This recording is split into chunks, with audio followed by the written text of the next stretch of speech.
Every runner in Free Enterprise liked Christmas a lot, but Golbez, who lived in Free Enterprise, did not. Golbez hated Christmas, the whole Christmas season. Now, please don't ask why, no one quite knows the reason. It could be, perhaps, that his helmet was too tight. It could be his dragon wasn't summoned quite right. But I think that the most likely reason of all may have been that his armor was 2 sizes too small.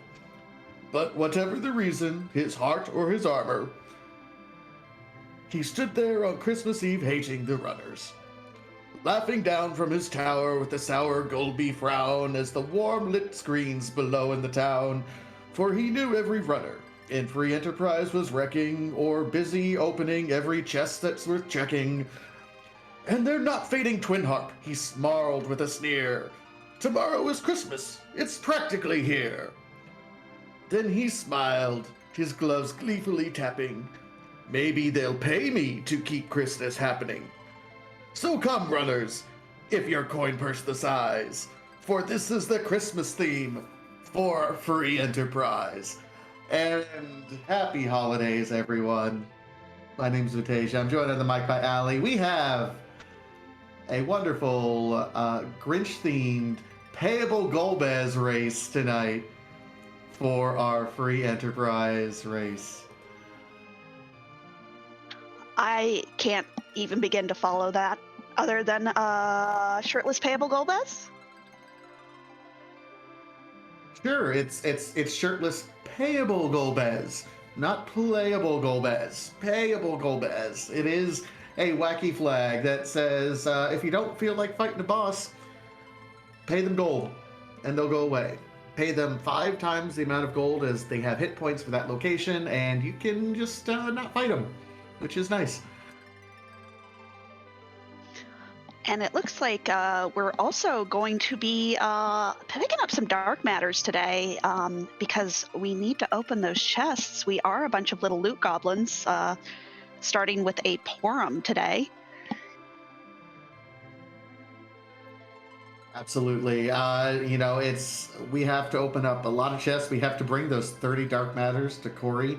That generally means that it's going to be a little bit longer of a seed. We have lots of treasures to open. And then we're still on a boss hunt and defeating Golbez. We still have to forge the sword, unlock the past door, and then just because we're not loot goblins enough, we have to open the Troya treasury as well. You see, me, the destroyer of memes, much like the Grinch, would love to see no actual looting of the treasury. But we are starting, and we have a Dark Knight Cecil start with a Demist. That Demist is kind of key because it's not a free key item with Eddie, so that is extra incentive. Once we get to Baron, that means there's 3 key items that are locked behind that Baron key. Well, I do know that it is K-Main today, K-Main and Trap. So Odin will not have a key item today, but that's still 2. 2 is good. You're right. Sorry. Yep, K-Main and K-Trap. So yeah, Trap chests. So we do have lots of options here. But yeah, we see some runners immediately going in and saying, yep, let's start our loot goblining immediately in Baron. I mean, there are so many checks that we don't typically see here in Baron just because it's usually a low tier spot. I mean, when's the last time that the little lake down here got looted? I can't remember. I mean, the last Looters Anonymous seed, but that's a different club than tonight. Okay, so some of us don't remember anything from 5 minutes ago. That's fine. I'm like a small child. And yes, all the looting, you'll see dark matters that are picked up. Dark matters, there are 45 scattered across all of the 300 some odd chests that are available throughout the entire Free Enterprise seed. So, there's a reasonable chance if you're going into some pretty chest dense locations to pick up 1, maybe 2. But you're going to focus on that density of checks, in that immediate future. So places that, you normally might skip over because you don't need the early game uh, uh, treasure hunt, yeah, you're gonna hit because there's just lots of treasures in the area. And we see our runners taking a little bit of varying paths. We do see Infinius and NG Dave going ahead and looting Damsian, while Jay Brunter is here in Troya getting the free Troyan treasury and just pulls a casual Stardust rod out. That's fine. That's gonna be useful eventually when we pick up. We did see Palom in the Baron Inn as our character check there, so that Stardust Rod will be used, I think, at some point. Interesting with our early party though, we with Porum and Dark Knight Cecil. Not a lot of power to get through some of these early boss checks. No, Dark Knight Cecil, of course, being definitely very, very low tier on the damage scale. And unless you find a heroin robe and a bow and arrow for that Porum, not going to cut it. Now, if you do find a heroin robe and a bow and arrow for that Porum, Porum angry, Porum kill things. Well, and we are heavily incentive to do as much looting in the early game as we can. We found a headband that we're seeing. I know Infinius also found an exit kind of right at the start of this this watery pass. So really fortunate to be able to full loot this watery pass and then use that exit item if you so desire. Just kind of comboing it together nicely. And Soapbox Gamer looks to be doing the same thing. And NG Dave just throwing money at his problems and going ahead and picking up that Palom almost immediately. But paying the price, that was 22,000 gold just kind of thrown there. Yep, that's what the Wacky Flag payable Golbez is. So that's, I mean, it's a relative drop in the bucket for as much looting as we've done so far in this. And that's really a heads-up play because as we just were talking about with Porum and Dark Knight Cecil, maybe a little bit power underwhelming, but that Stardust Rod on Palom, though, solves a lot of other problems. Definitely. Stardust Rod, not only just a great item to boost your black magic stat, it also allows you to cast the Stardust spell, which early game is just great for getting through bosses. Like, say, these guards. The guards don't really like to be Stardust. Also, speaking of the Cid that we picked up, this Cid is canonically not wearing a shirt. Just thought I'd throw that out there. I mean, isn't he has a prisoner shirt on, so it's like, it's rags, so it's not fantastic, right? Well, he's based on Eric the Red. Just one of those awesome additions that our artist Scala Kitty put in, doing all of these different palettes for all the characters. I believe there are a total of 12 for each character. Some of them are themed. We have Vaporwave and everything. And some of them are based on actual video game, real life superhero characters. Okay, that's fantastic. I did not know that. I didn't know that was that color palette. Yep, that one is based on Eric the Red.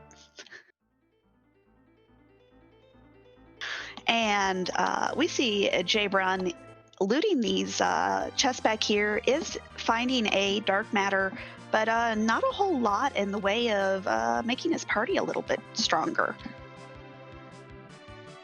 No, you'll take the Cid because you want, you know, he's good relative in the early game, especially right now because you want a little bit more power, and can help carry you through what would otherwise be rough mount ordeals, which we do see Infinius is jumping into right now. That's interesting because Infinius is, with only the Porum and that Cecil, probably picked up quite a few J items now that I think about it, because we've done quite a bit of looting. It's been almost 7 minutes of just pure loot mania up to this point in time. So I gotta think we have at least a handful of J items to get us through these bosses up here. And we see Jabron doing a little bit of putting a bow and arrow onto Sid, then taking it off and putting that Earth Hammer on. I believe that the back row glitch is enabled.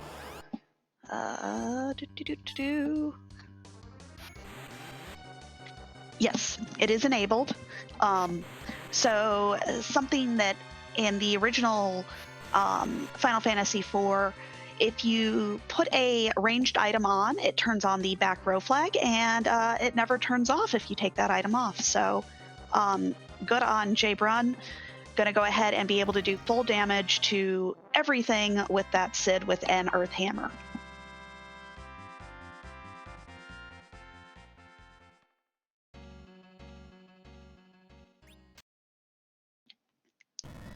And we do see just throwing walls off of cliffs. Just throw money at your problems. Evil wall in that location is horrifying. Please throw that wall off a cliff. Yeah, nope, I'm good. Just right off the cliff with you.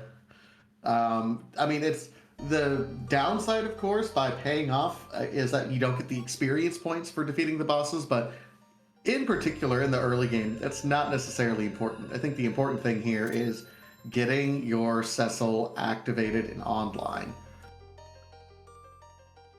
Absolutely. All you need is a crystal sword for that Cecil, and most of the seed is solved. We do see that it is King Queen Eblin in Antlion. Yeah, not worth it to pay the 5,000 gold.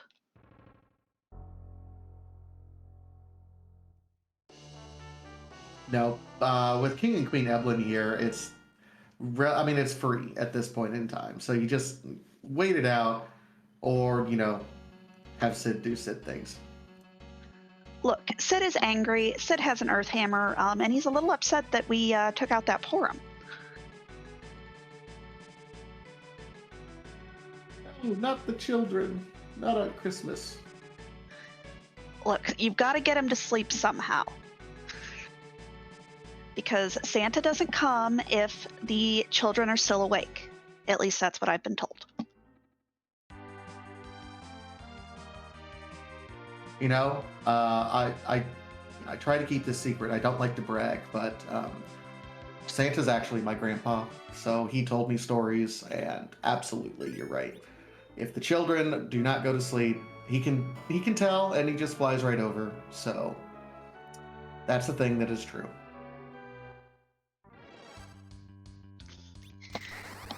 And we do see our runners kind of hashing over all of the same steps. So I do want to take a moment to shout out our runners. We have Infinius, NG Dave, Jbrun TR, and Soapbox Gamer, all wonderful runners, all wonderful members of the community, just great people. And I would just suggest giving them a follow. They all play the video game, they play it well, and they're just all fun to watch and listen to. Absolutely, big shout out to those folks. These are about not quite 10 folks total in the community, all decided to jump in and run this community race together. So big shout out to everyone in the community who is running this behind the scenes or featured on the restream right here. Always fantastic to see the community coming out, especially during kind of the busy season right now with families. So thanks everyone for making the free enterprise community as special as it is.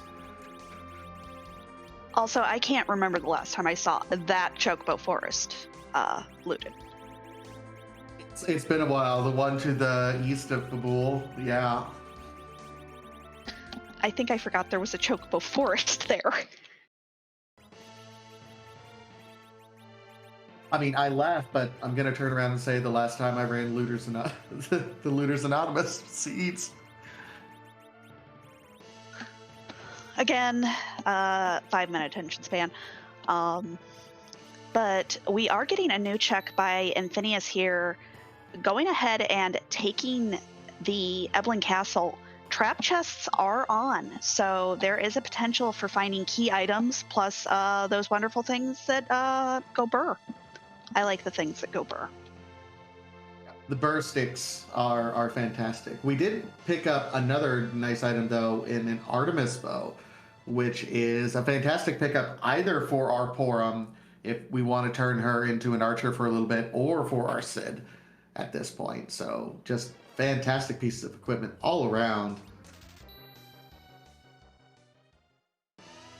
And we find the first of our trap chests while we see Jabron gonna go ahead and take on this evil wall. Like I said, is kind of scary here. You do have the back attack spot, and this evil wall has places to go. Yeah, this is kind of a speedy spot for the evil wall, unfortunately. He's going to move very quickly. Won't be doing a ton of damage, but that Sid is doing about 400, close to 500 a swing. So I think he'll be in good shape.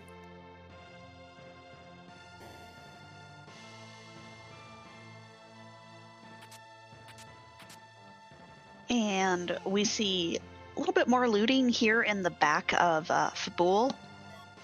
Not finding any dark matters though there. A little bit unfortunate. Did find a black sword for that Cecil, which is, I think, the best item for a Dark Knight Cecil if you don't make him into a paladin. Yep, it is the best item, and also capable of doing the swoon status, much like an Assassin Dagger. So it's quite a handy piece of gear for early game Dark Knight Cecil if you're not willing to pay your way through Mount Ordeals. As Jay Brunter shows us, through the evil wall the hard way this time.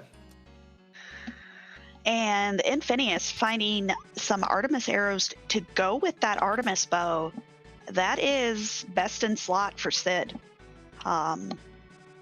And Sid with an Artemis bow and Artemis arrows. Yes, please. Yeah, doing fantastic damage. A little bit concerning about ammo, but as long as you can zerk up constantly so you can never run out of ammo, that's a nice little, I don't know if it's a glitch, but a nice way to work around the ammo issue that normally comes with arrows. Also, we have found exactly one key item. It is a pink tail. It is useless to us. Where's the key items, Xenocat?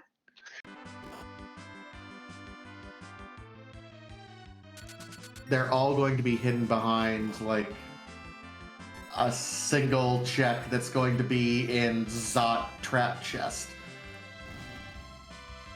I love it.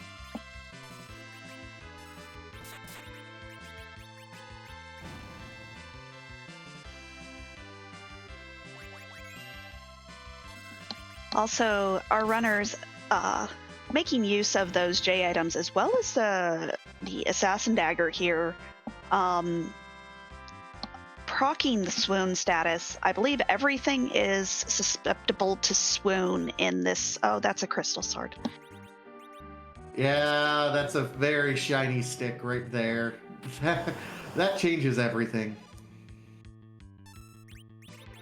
I do love a Cecil with a crystal sword. Nothing makes me happier.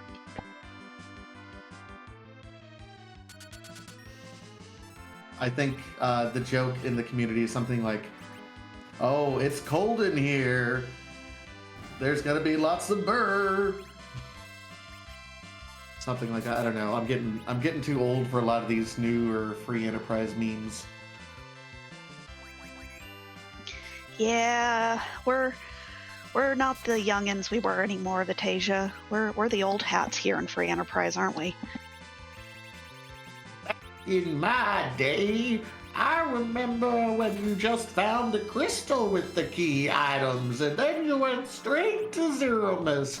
None of these quest objective things. Back when Forge was the biggest thing, that's a hook. That looks required. That does look required. Okay.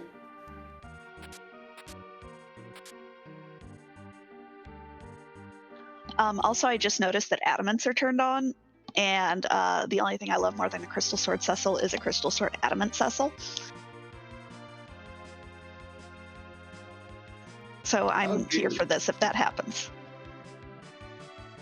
I mean, that's if we want the seed to end quickly. Like, where we need to get out of here because we have an early bedtime, because we have to go to bed because Santa.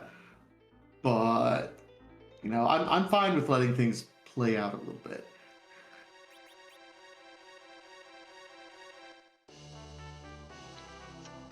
And there is our Adamant with that pink tail. Oh my goodness. Yeah, Cecil will be going fast now. And NG Dave taking the gamble for the boss, or for the trap chest here in Zot 1. Looking for that flame dog, doesn't know that Eblin has a way underground. Is it the only way? I don't know. But I know a lot of our viewers are hoping for that hook route. We all love a nasty hook route. I mean, how nasty is it with Crystal Sword, Adamant Armor, Cecil? I mean, really? At these levels, there are some things that could be very, very nasty. A turtle would be bad. Turtle might be bad because it's anything with percentage-based health, I suppose. Or percentage-based damage attacks, yeah, I'll give you that.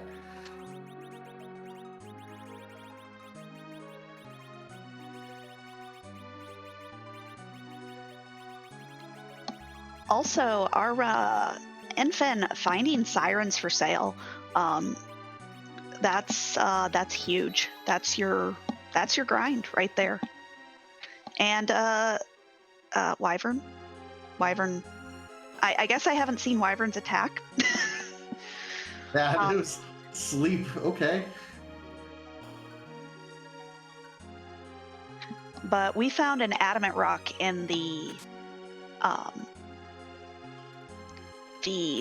flame dog chest that is required because we do need to forge the legend sword, but that is not our way underground. So I think at this point, NG Dave knows that Eblin Castle has to hold his way underground. I honestly think that's a fantastic move and great news for NG Dave, because if we get into a situation, yes, we have to do the Troya treasury with the Earth Crystal, but doing the whole going through the Tower of Zot, fighting 2 bosses for 1 key item.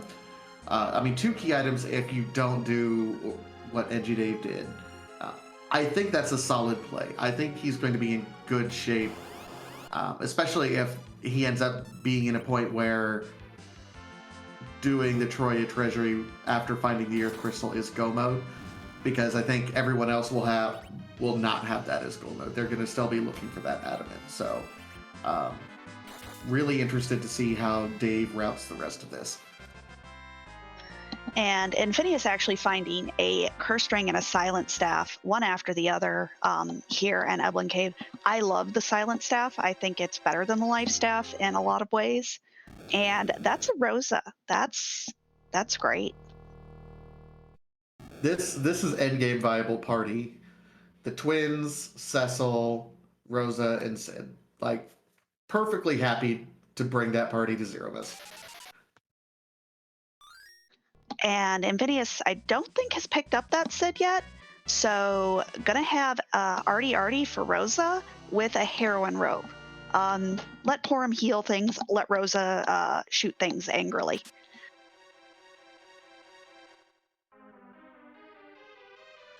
I wonder, does it actually matter? Like, and this is something that I don't know necessarily about. Does it necessarily matter who gets that? Is Rosa the superior archer to Porum? That's an interesting question. I think Rosa gets raw stats sooner. But that is definitely a question for the folks who know all of the ins and outs in the Discord. Um, Shout outs to our folks in the Discord and the Discord itself. If you are new here and have just never really seen Free Enterprise, or you've seen it but you don't know anything about it, I encourage you to join our Discord. There are so many folks that are happy to help people starting, and you can just find out so much information about the game.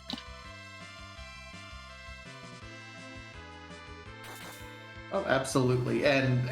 We have some fantastic and amazing experts in the community that are able to answer questions like, who's actually the better archer if you're in that particular situation with both the Rosa and a Porum. Overall, the community has a wealth of resources. Even if you want to play this casually, just kind of hang out with us. Join us over on the Discord. It is legitimately the nicest place on the internet. And I love the community personally, and I love every one of you. So come join us, make us stronger. Batasia's right, it is the nicest place on the internet, and it's, even if you don't play competitively, even if you only play once in a while, I personally have made so many friends in Free Enterprise. I am just so glad to have met y'all, and don't know where I would be without you. It certainly wouldn't be getting to watch these fantastic runners here play the video game.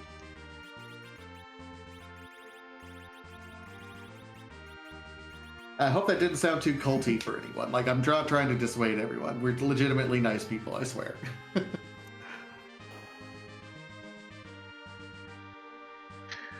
But back to the race. Yes. And Phineas finding the package from the Mad Ogres, and yeah, I wouldn't even try and figure out which one that was. Like, no, we're bypassing that one. I don't care which one it was. I think that was, like, if it was the alt gauntlet, it would have had 2 robes, so I think that might have just been the water hag. Water hag hits like a truck there, though. Yeah, I'd still bypass it. Absolutely.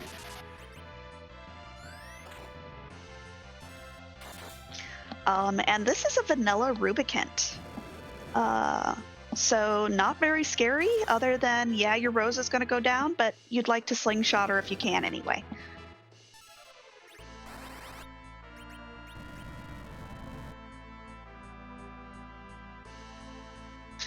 And Jabron finding out that, yes, you can have too much stuff because you run out of room, and running into that inventory boss. This is not Santa's magical sack where he can keep all the toys for all the good girls and boys in one location. We have to be more choosy. So since Santa is your grandfather, is Santa's sack just a really big bag of holding? You know, he always gets a little shifty when I ask him about the specifics. You know, is it a bag of holding? Is it a portable hole? How exactly does he work?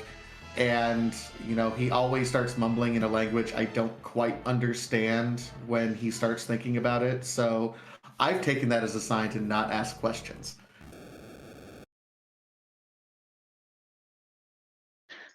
But we do see Phineas taking down that Rubicant, getting lots of experience for the 2 children, and gonna be our first runner on screen underground at 25 minutes and 58 seconds.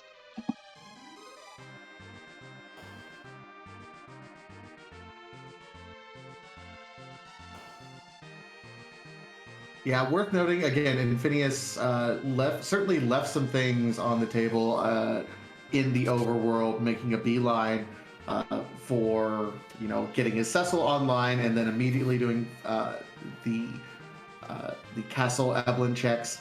Still doing quite a bit of looting while he's going through. So just really making a very efficient use of the payoff flag that we've mentioned, and moving through this very quickly.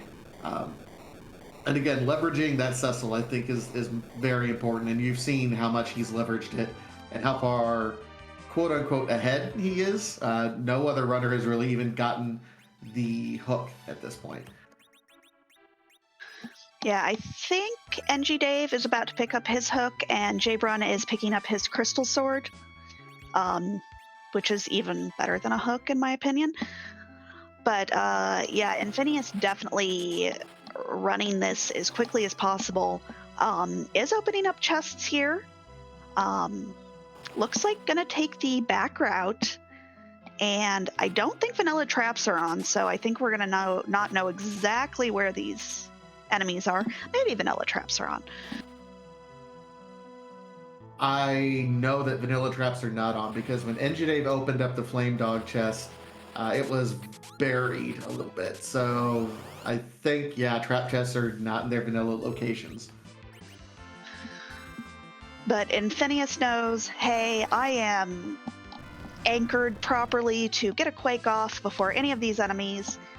And when I say anchored, for those who are a little less familiar with how things like agility work in this game, I'm not sure of the numbers, but agility basically and being anchored is if you have someone who is at a certain agility amount and everybody else is faster by some amount, I think it is 2.5, they are RA1 and they will act first, and you get a quake off with Palom.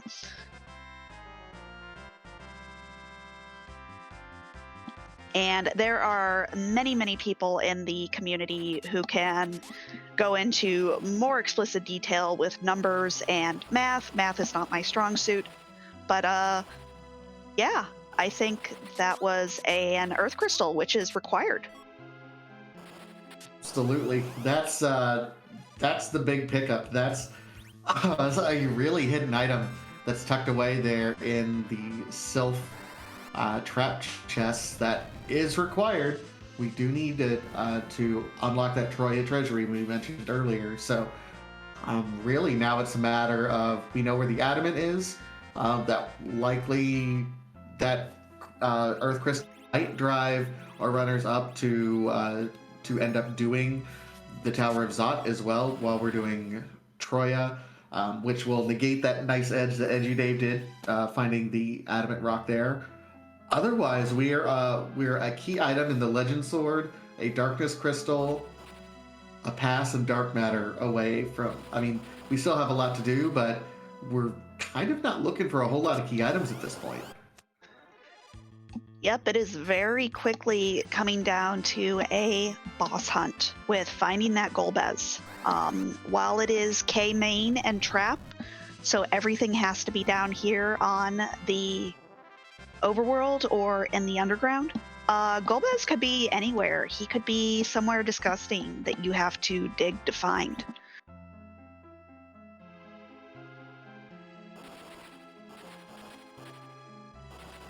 Yep, even though moon bosses aren't turned on, Golbez could still be on one of those moon boss spots, which would be really kind of unfortunate.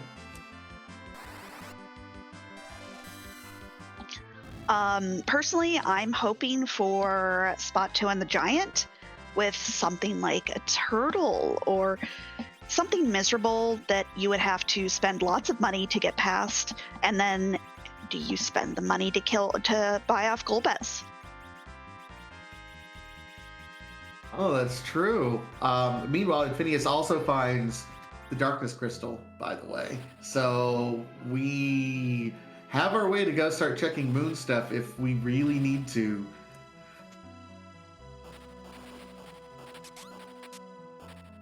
And I'm sure someone in chat can tell me, is the hairdryer chest considered K-main?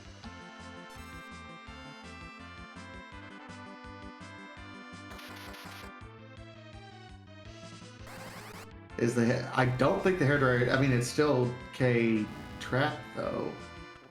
Well, yes, it's K-main K-trap. So yes, there is one trap chest on the moon that is considered a moon K-main check, and that is the hairdryer chest.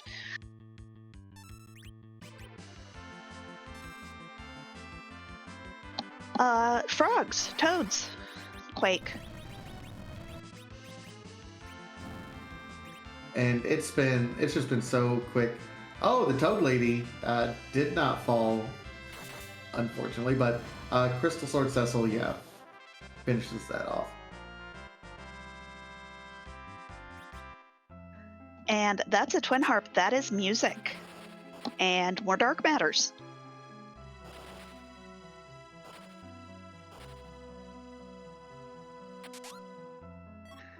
And I think there can only be 1 or 2 more trap chests left here, plus, another power shirt.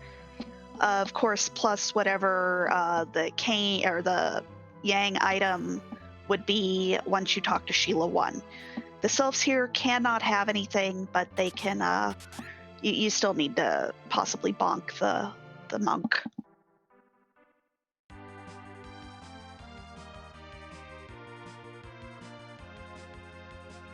I think the only thing that's a little surprising in the routing that Infinius did here is he didn't come and check the freebie in Feymarch or the trap chest that's here as well before doing that sylph. Just on the off chance that you find the pan in the meantime, it makes the routing slightly more efficient, but only a little bit, and only if you end up finding the pass. So that's the only thing that really stuck out to me. Otherwise, he's been routing this absolutely fantastic. And I'm in danger. The Quake did one-shot everything. Palom, please.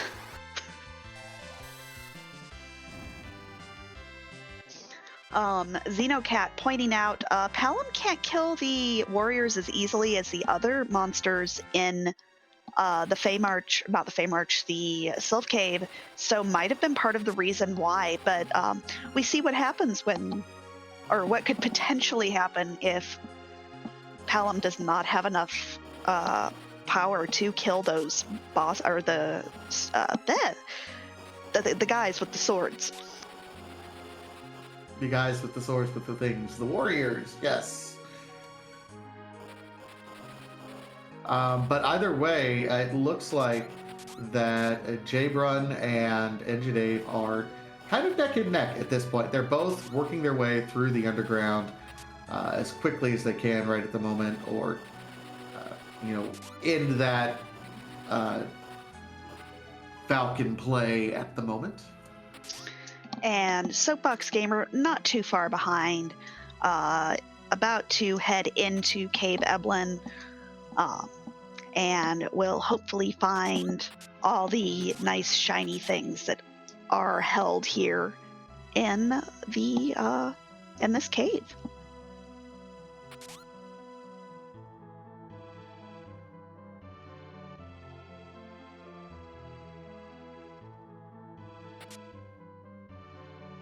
And Infinius finding the magma key in the trolliest location it can be, because of course you need to have the hook to get to that magma key.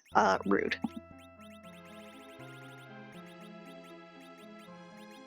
And now comes the most important part that I think is part of this seed, and that's the selling. We have all of the loot that we could possibly want, but there's Bacchus wines, fantastic. But there's going to be some bosses that we're going to want to move through pretty quickly. For example, these 2 bosses that are going to be in the Feymarch. Depending on how much health they have, we might be able to buy them off pretty quickly. Now, they will not hold any key items, so Infinius is like, no thank you. I'd rather not today.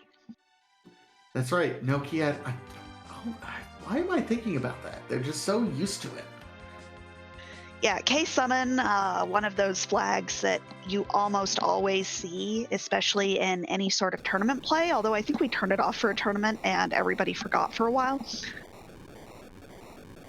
Okay, I forgot for a while and still did the Feymarch almost every time. I think that's happened to everyone. No shame in that, though. But Infinius making a very heads-up play, getting out of the underground and switching airships, because he knows, hey, I have 2 key items here that I'm going to check. I have the harp, I have the earth crystal. I am going to go do music into earth crystal, and I'm going to have the wrong airship if I don't change them now. Yep, very heads up play. After completing the Tower of Zot, you're teleported immediately to Baron, where the Enterprise sits waiting for you outside. So if you leave there in the Falcon will just stay parked there, making it slightly difficult to get back there. Every runner has done it at some point in time as well, so very heads up play. And J-Brown saving a little bit of money here, coming across this water hag, gonna go ahead and fight it. Totally understandable, knows, hey, there was only one blue robe, so this is not the alt gauntlet.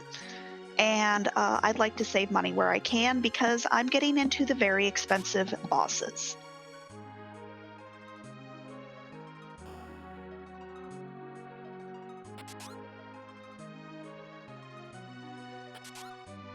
Also, I'm a little upset that Infinius did not check the Choco Butt because I love the Choco Butt check. For those who have never really thought about it, that Chocobo Forest is shaped like a Chocobo. And you can check the Choco Butt and the Choco Foot. Yep, the grass inside, like, it helps like with the cell shading and how everything goes. And it took me until I was in my 30s and part of this community to realize that it was shaped like a Chocobo. I am sad and ashamed to admit that.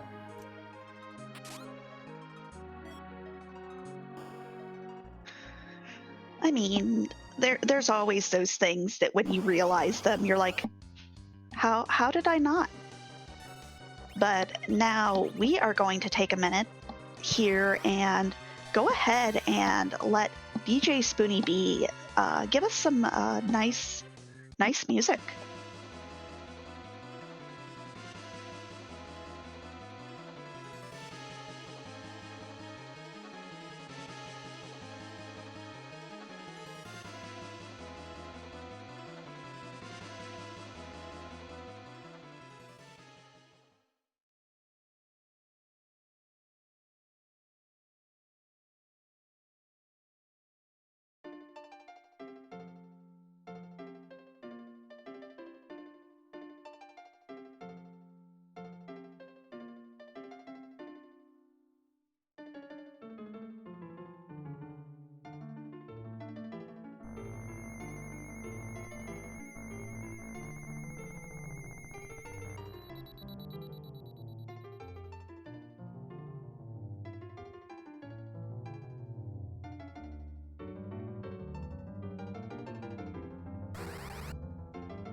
Well, we didn't get that music for very long, did we?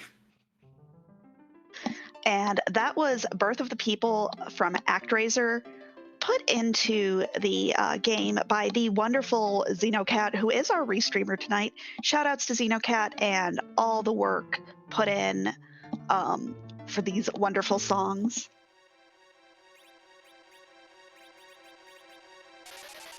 I love the ActRaiser soundtrack personally and would love to see so much more of their music put in there.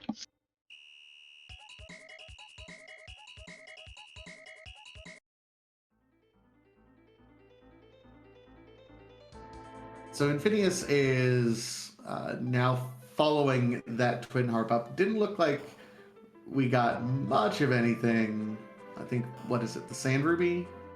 Possibly?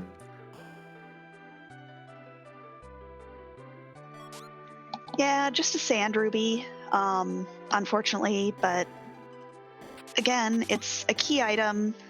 We have 1, 2, 3, 4, 5, 6, 7, 8 key items so far, that much closer to 10, and then we could just really gain levels very quickly.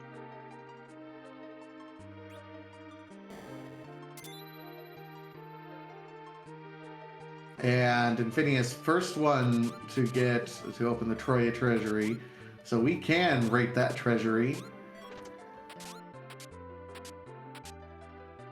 Was that a cat I just heard?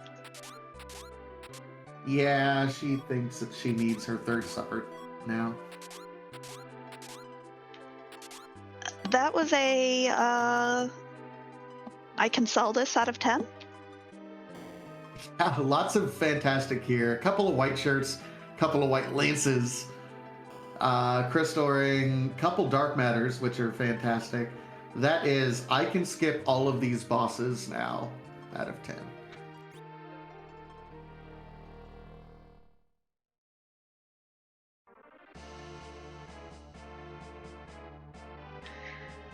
And we're seeing a Dwarf Castle treasure check by Jay Brun here. While NG Dave taking out the bosses here, we saw a Rydia that we rejected and a Spooky Hand doing Spooky Hand things.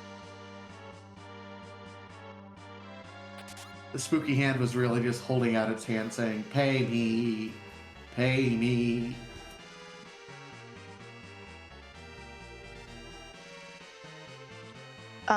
Luca, shields are not appropriate necklace jewelry.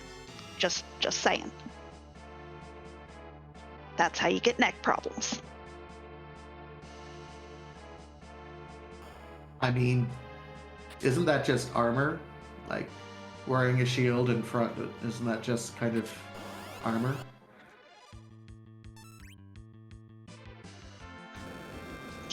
Yeah, to a point, but you gotta have lots of support for it. True. It's depending on how it's all connected. Okay, in our job dwarf that Dave shows us, missing persons investigator. And also 2 dark matters just back to back there in the Dwarven Treasury.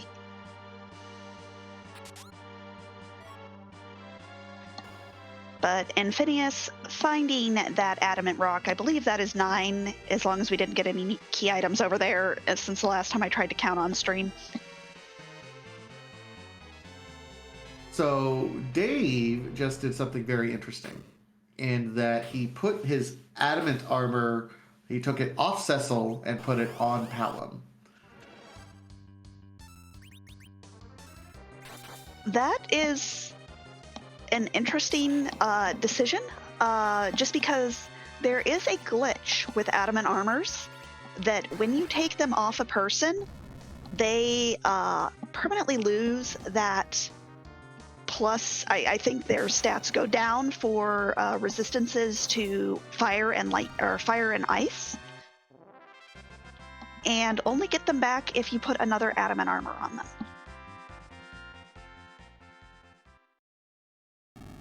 Yeah, it certainly raised my eyebrow there. Yeah, so, I mean, I'm sure it'll be fine. Dave is an experienced runner who knows what he's doing almost all the time. Shout outs to Dave and the Spear group, where he beat me very handily in Adamant Cup. He's also my Tori and Tango partner, so I feel like if I don't talk at least a little bit of trash to Dave, you know, he won't think I don't love him, but I do, Dave. And we find a cane and an edge here at the top of tower. I don't know that Infinius takes either.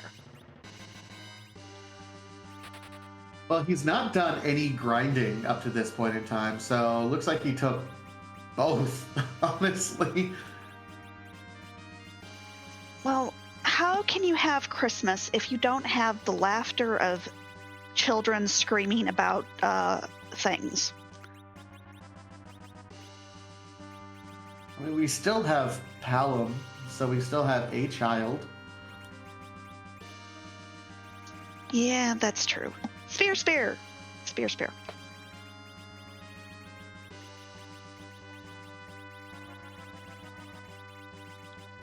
And back to kind of our discussion about losing those resistances from the adamant armor.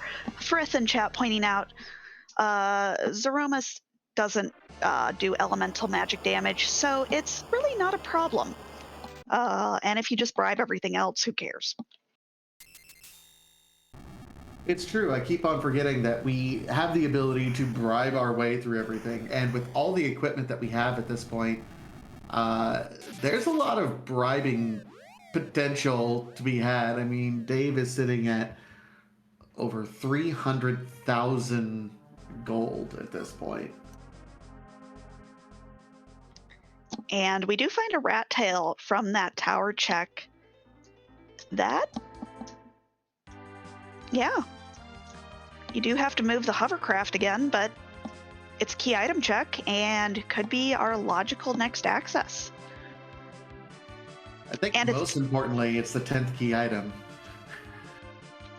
Now, we've talked a little bit about 10 key items. We've brought it up a few times, but we haven't talked about why that's important. Do you want to kind of explain why 10 key items is so important to us, Vitasia? Absolutely. So this is a special flag that we've created within the free enterprise community. So this is something that we almost always have toggled on, to be frank. It's been a long time, I think, since we've seen anything toggle this one off. But the idea is that at 10 key items, we figure, hey, we've been through a lot of the game. We're getting close to being at the end of the game. The only thing that you might have to do yet is level up. So at 10 key items, it becomes kind of a magical tipping point where all the experience you gain is now doubled. That includes any sort of grind that you might have to do, such as what NG Dave is doing for us right now. This egg grind normally has 32,000 experience associated with killing one egg. If he has 10 key items, or 34, that doubles to 68,000 experience points. So it makes your grinding much more efficient. Instead of taking 10 fights, you only have to take 5, for example. Killing bosses ends up getting you more experience, really netting the ability to get up to those levels to take on Zeromus rather quickly. Yep, it's basically grinding is the least fun, interesting part of the game, but it is required in a lot of cases, so let's make it just a tiny bit less painful.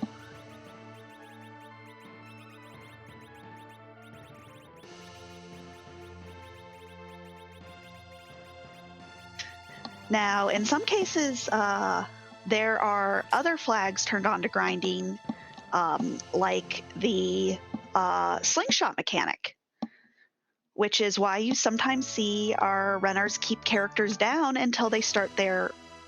Sheila, that is so incredibly rude. Sorry. They'll keep their characters down until they start their grind, and that first fight, that character that's down will get so much more XP.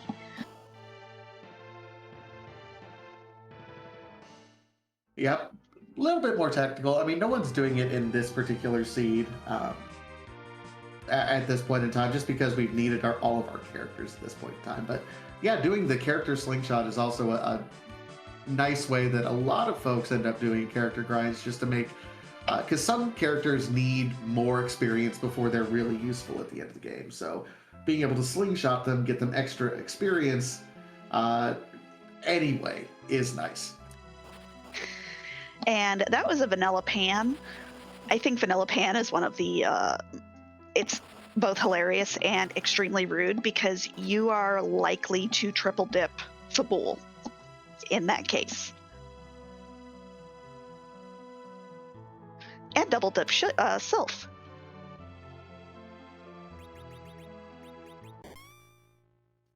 I mean, double dipping Sylph and triple... Yeah, it's a rude thing, but it's one of those things that if you see it there, you know that everyone else probably ended up doing the same thing too.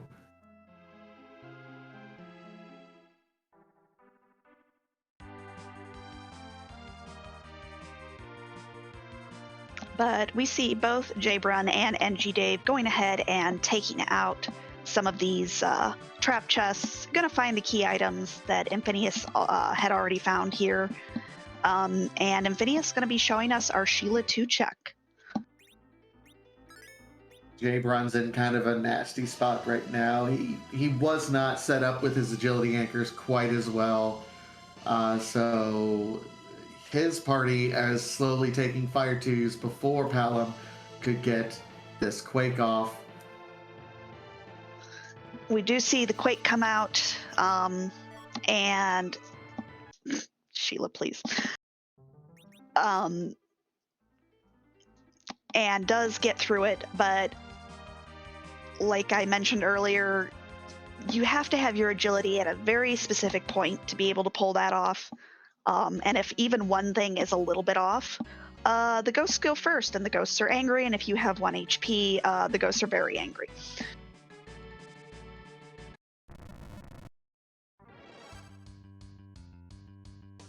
And Phineas getting that Excalibur, saying no thanks, although the Excalibur does sell for quite a bit of money. Does, although I think we're good on money at this point in time.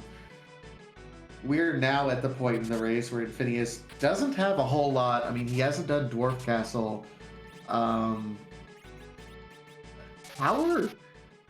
This is something that I'm actually surprised. There are 4 trap chests in Lower Babel, in addition to having an opportunity for 2 key item locations. One that we don't have access to without a tower key yet, but another at the top of the tower that's freely accessible once we're in the underground. That's someplace that I've not seen any of our runners go, and that's kind of a highly weighted location when you have K-Trap on. And Phineas has not done the antlion check, so gonna go ahead and take out this antlion. Gonna find, I believe it was just samurai arrows. I would suspect we are very quickly going to see him reset out unless he finds a significant number of dark matters, because there are lots of dark matters. I think there's at least one. So I think he'll probably bribe his way and exit out at this point because his Rosa does no exit. Also, the chest that he just looted is my favorite chest name in the game. It's one of those new memes, but it's the Carter Administration chest, and I have to call it that every time now. Okay, you're going to have to explain that one to me. The Carter Administration chest. Because the last time it got checked was during the Carter Administration.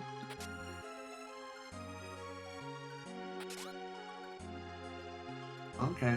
Okay. It makes me giggle, and I'm here for that.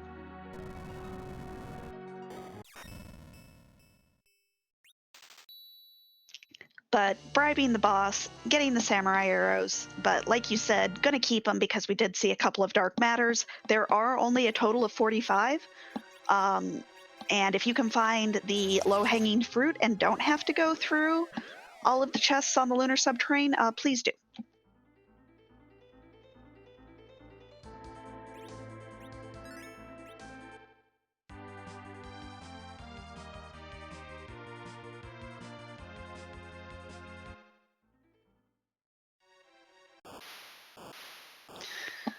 But looks like Jabron gonna bring, got his Earth Crystal, got his Twin Harp, likely gonna go ahead and take on those checks. And whereas NG Dave is selling all the things, I'm not entirely sure where he is because 4 racers is hard to keep track of. I think he's in Troya, doing general Troya area things. He's got the Earth Crystal, he's got the Twin Harp, so I think he'll be doing the Troya area checks that Phineas did just a bit earlier.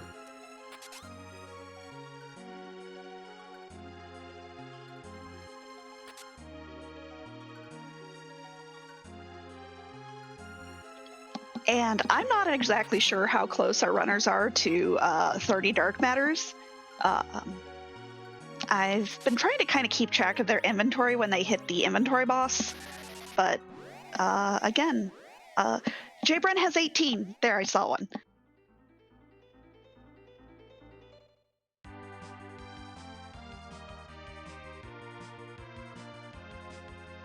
All right. So at this point in time, Infinius seems to have covered quite a bit of area, but going for the darkness decides, hey, there's more opportunity up on the moon than there is here on the blue planet.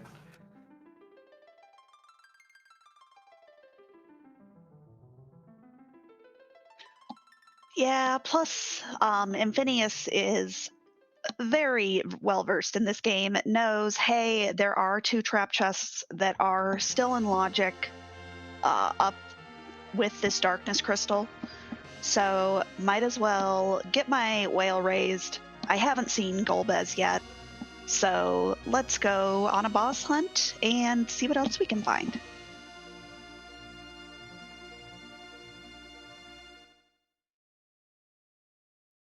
Xenocat kind of listing out everything, every place that we need to check yet.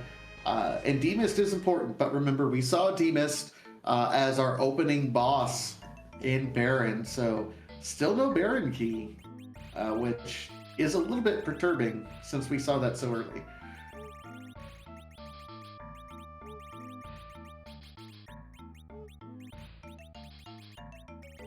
And Infin finding cabins. I suspect we're going to see at least 10 cabins bought because you never want to be in the bottom of the moon and need cabins. Ever. Oh, that's interesting. That's interesting. Jabrun just showed us there was, in fact, a dark matter in Chocobutt.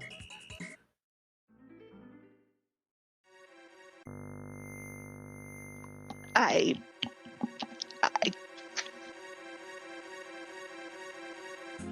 This is why you check the Chocobutt, y'all.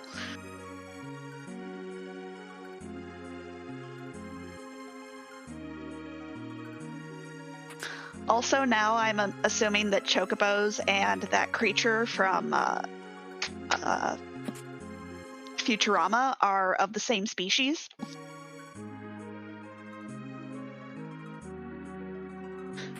Domino Bright in chat having the same idea I had.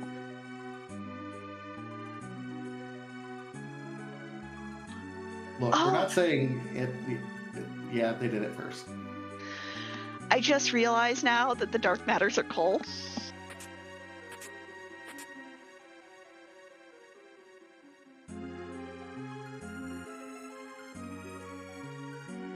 Thank you for allowing me to catch up. Yeah, okay, so the coal, and then, so we're defeating the Grinch. We're unlocking the past door and looting the treasury. I mean, we're going full Grinch here, aren't we? We're stealing all the goods.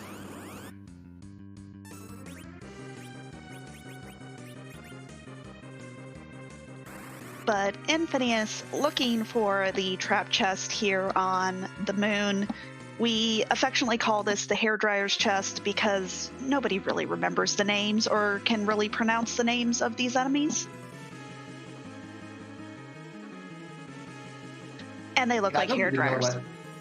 I don't know what they're even were supposed to be called. Like, I know there's sometimes some weird translations and then limitations with the character limits, but Prociote and Juiciote, like what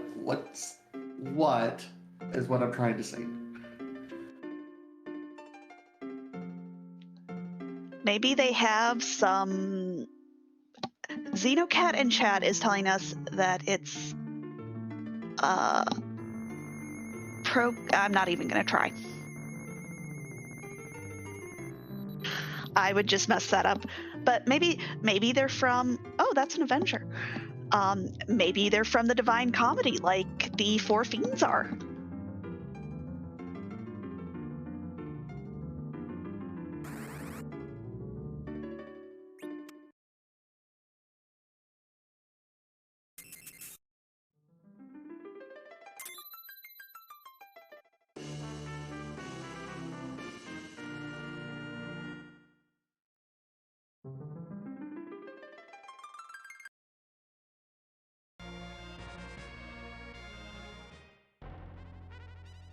I think you're Possum's favorite commentator right now. I'm sorry, y'all. 4 players is really hard to keep track of. It really is. I was like, oh, wait.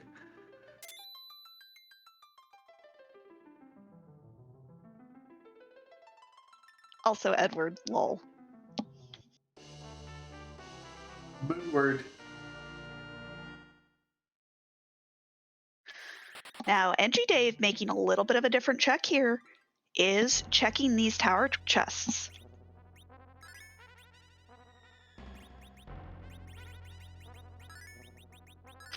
Also, chat is giving us science.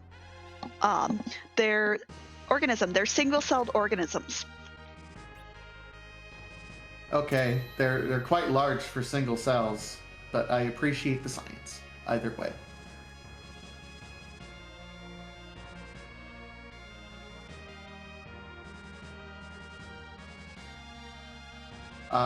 Anyway, yeah, I like this play from NG Dave because again, I think it's finishing things off here on the blue planet, and we've as a partner of NG Dave in the Torian Tango, which also does K Trap. I can say that historically we've done a lot of K Trap seeds where we're rewarded, like the Legend Sword right there. That's required.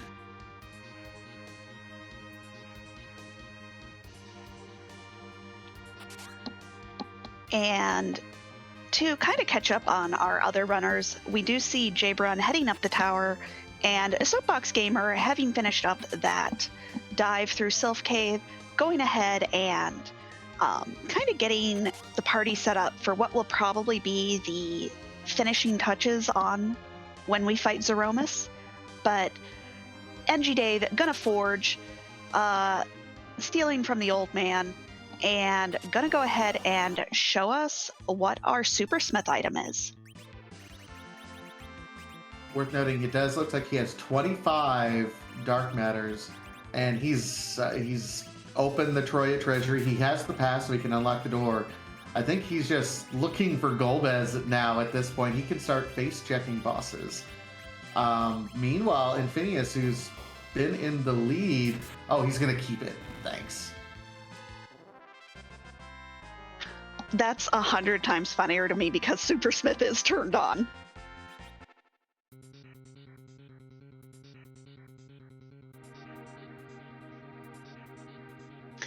But yeah, Infin just taking out the last arm chest. I did not see what he got from that, but it does not look like it was a key item.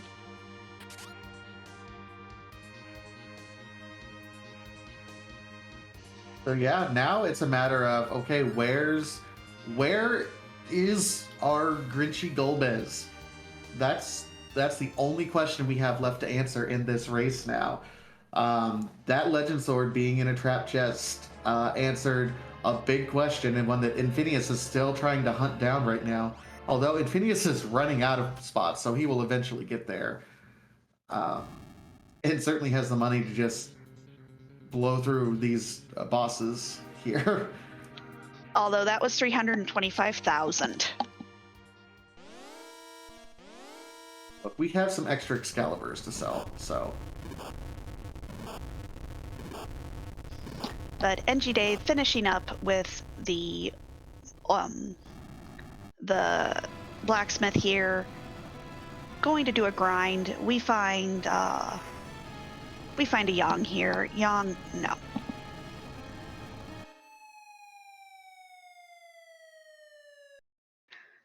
But Golbez is not here in this gauntlet, so Infinius is either going to have to find him on the moon or through one of these key items.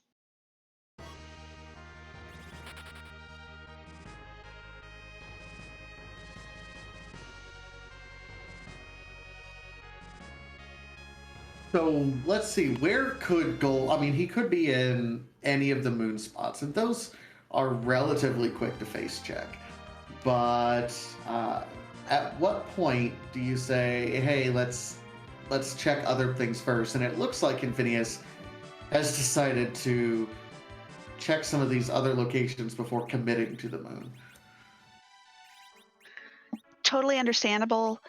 Um, we always say check your objectives. We know we still need some key items, or we would like some key items. And there's a good chance that your Golbez is either here or behind one of those key items that's left. That Baron key, that tower key, that Luca key. There's a chance that he could be there, so grab the key items you need before face checking the moon. I completely agree with this play.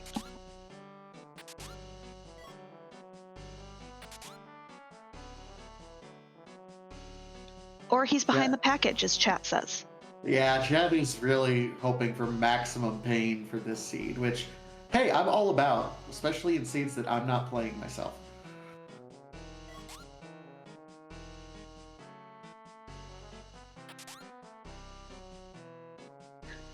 But we'll see where NG Dave goes next.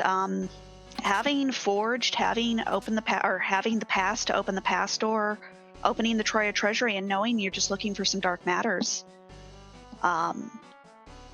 Dave might be heading to the moon to do face checks.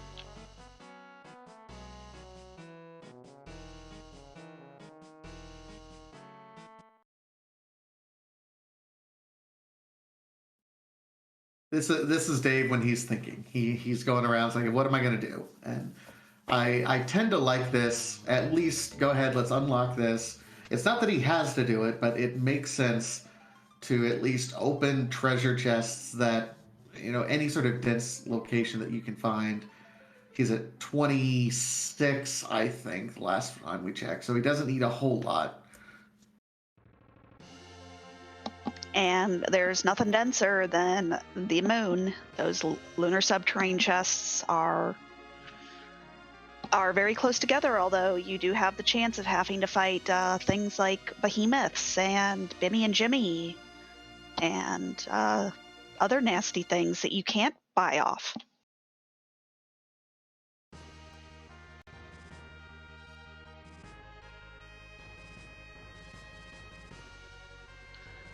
But looks like Soapbox Gamer is going to give us the full tower dive. I did not see if Dave finished this or if as soon as he got that Legend Sword, he just noped out. He noped out as soon as he saw the Legend Sword, because that was the only key item that he was looking for. And there is a dark matter, for example, that Dave did leave abandoned, unfortunately. And I mean, there's a spoon. Spoons are nice. Especially if you have an edge and you can throw them. Or you can sell them for 5,000 gold.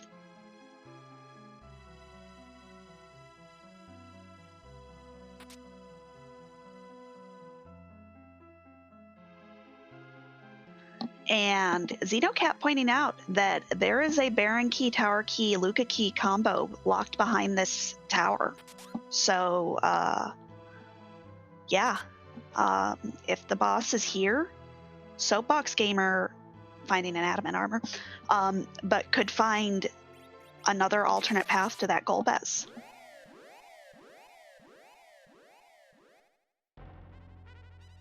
That's interesting. It very well could be it. We haven't seen that boss yet. Well, I guess we saw it on the way down because it was Falcon. But yeah, it could hold. If let's say Golbez is in the Baron basement, if we find a combo that leads to that Baron basement, Soapbox Gamer will have found it first.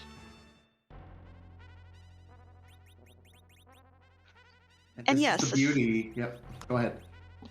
I was going to say, and yes, second adamant armor. Adamant armor is always a good time. Yeah, I was going to say, this is kind of the beauty of the randomizer. You know, we've had Infinius that's been playing ahead. He's really was the first one into the underground. But now, because of all the empty checks that Infinius has been doing, NG Dave has some progress on him. Soapbox Gamer may have a little bit of a heads-up lead on him. But Infinius is now in the tower doing some of these checks, so he's going to be rewarded with this legend sword, I think, in this chest. Yep. And just as a reminder, we do have several people playing this seed that are not being featured on the restream. We do not have any finishers yet. So any of these runners are still in the contention to be the first runner to finish. That is Infinius Bailing. He says, I think he might be done. He might be even close with Dark Matter as well.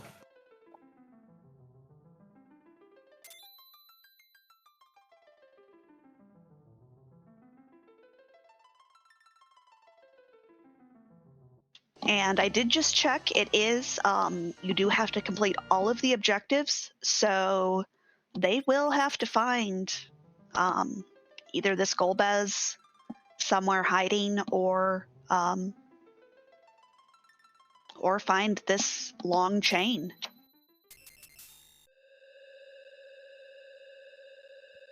Yeah, looks like when I saw Infinius opening his menu, he was at 27. So still a little bit to go for the Dark Matters. Not quite done yet.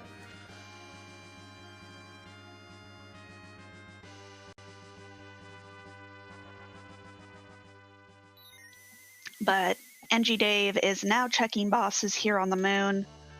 And just going to bribe them, it looks like. Not even going to see who they are because you really don't want to fight Golbez anyway. First spot, not a Golbez, and just a Dragoon Lance. Meanwhile, Soapbox Gamer does the top of tower, is rewarded with the Luca key. So that's another boss check and another key item location that we've not seen yet. And about 17 more chests. Yeah, it really is kind of a densely area. So normally, like the original dungeon is a pain in the tuchus because of all the trapdoors, but those are deactivated unless you turn on random encounters. So you can choose to avoid them here.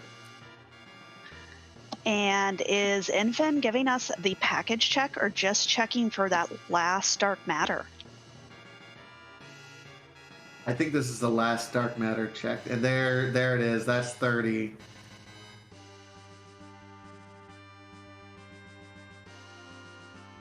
And gonna give us the package check as well. I don't hate this play because if this is your boss, a lot of people are gonna hold off on fighting this for a long time. I think it helps that he was just in the village. He's like, well, yeah, let's go ahead and check this since it's here. If he had found his 30th dark matter in another town, I don't know if Infinius would do this, but I think it's kind of a heads-up play when you just happen to be here. Well, and especially it takes, I believe, 2.5 minutes to get from the lunar whale down to the bottom of the moon. So this is a 2.5 minute check. And if you can find it and save that time, that's just more time for you.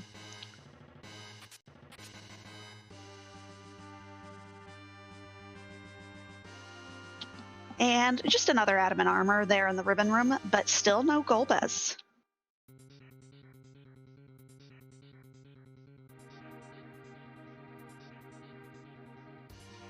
And Dave has bribed his way through the entire lunar subterrane at this point. Ooh, and doesn't have enough money for that last boss, but thankfully only a Bahamut. Looks like gonna reset. Golbez is not on the moon, not on the giant. I think we still have Crystal Sword altered. He Oh yes, went the through Crystal Sword density, altar. yeah. Look, nobody remembers Crystal Sword altar until there's something awful there and it's required, and that's another bit of vanilla. Oof. Okay, so vanilla guards. That Luca key is looking real attractive right now, Soapbox Gamer.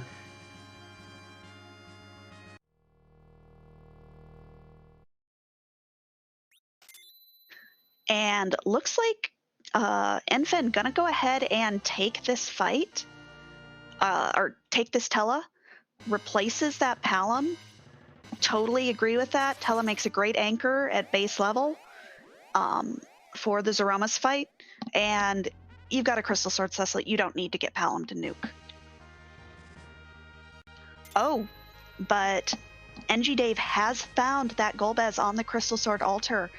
He just needs to find the last of the Dark Matters. All right, so I don't know how many I mean, last we checked was 26, and I don't think he's opened a ton of treasures up to this point in time on the moon, so it's just a matter of 4 dark matters at this point, wherever he can find them. Meanwhile, Infinius, so we know Infinius has to get to the moon for that Golbez. He already has the Cocoa Forge. We do know that Dave will eventually need to open the door in... Oh, Dave, did you... Oh, no, he's just doing the other Choco Force. Whoa, rewarded. And Infinius giving Carrie the 30 Dark Matters, I think at this point knows it has to be on the moon. NG Dave heading to the Chocobo. We know that there is 1 Dark Matter here in the Choco Butt.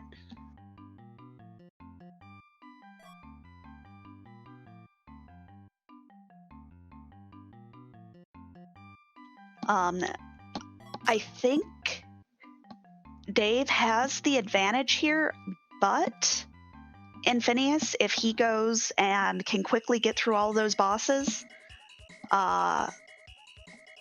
basically knows that Dave has not done music. There were at least a couple dark matters in this cave, I think.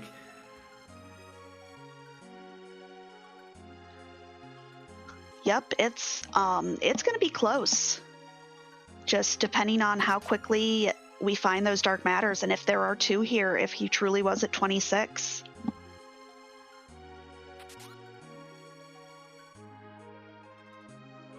If he was at 26, he's found 2 since then, so I know so he should be at 28 now.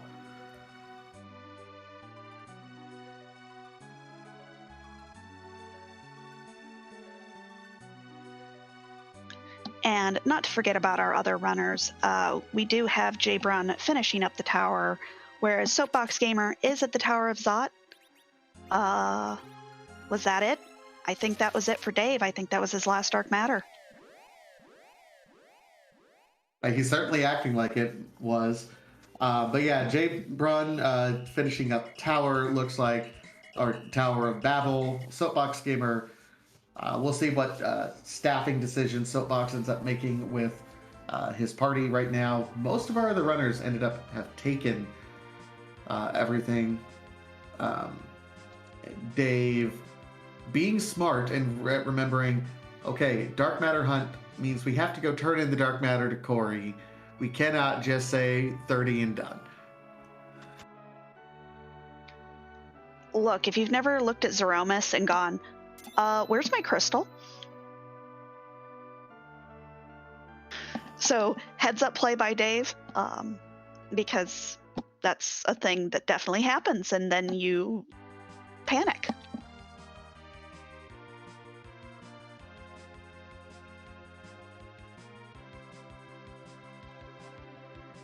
But Dave about to turn in that last objective of open the pass door, gonna go fight Zeromus.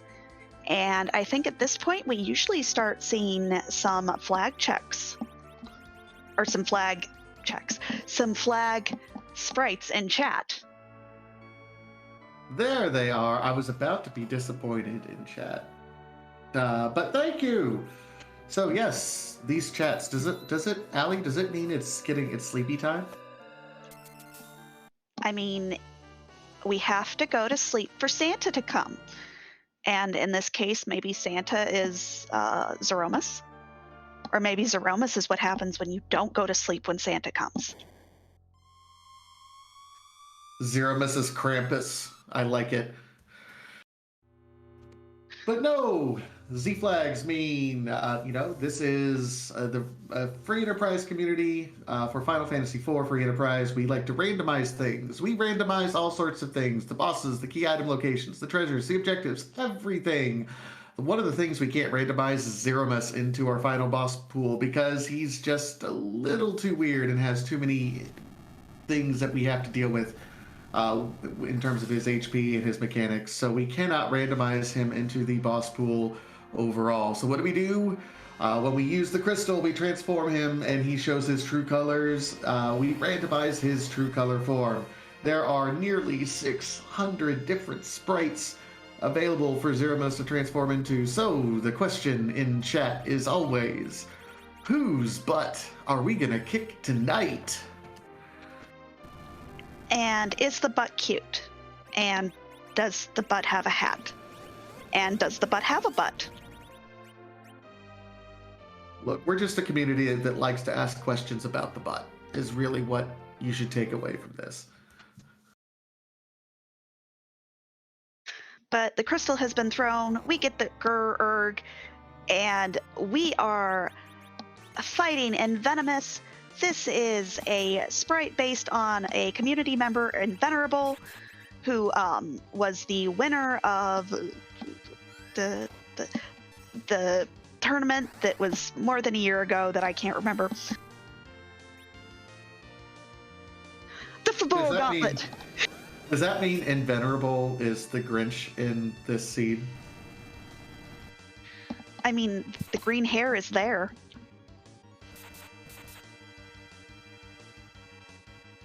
Okay, we're going with this. Invenerable is doing his best Grinch impression for us this evening. So thank you, Inven. If I don't know if you're around, but thank you. But Inven, another one of those old hats in the community, has done a ton of work for this community, figuring out a lot of the early game or the early agility stuff. Great member, and we see just why a Crystal Sword Avenger Adamant Cecil is good. Yep, he goes burr. He certainly, at this point in time, this is set up very nicely between Crystal Sword Cecil and Edge to almost miss the second Big Bang. I think we're going to be close. If he doesn't miss the second Big Bang, I'm worried about a Wombo combo, though. Uh-oh. I mean, Cecil has an adamant armor. Maybe he'll dodge rocks.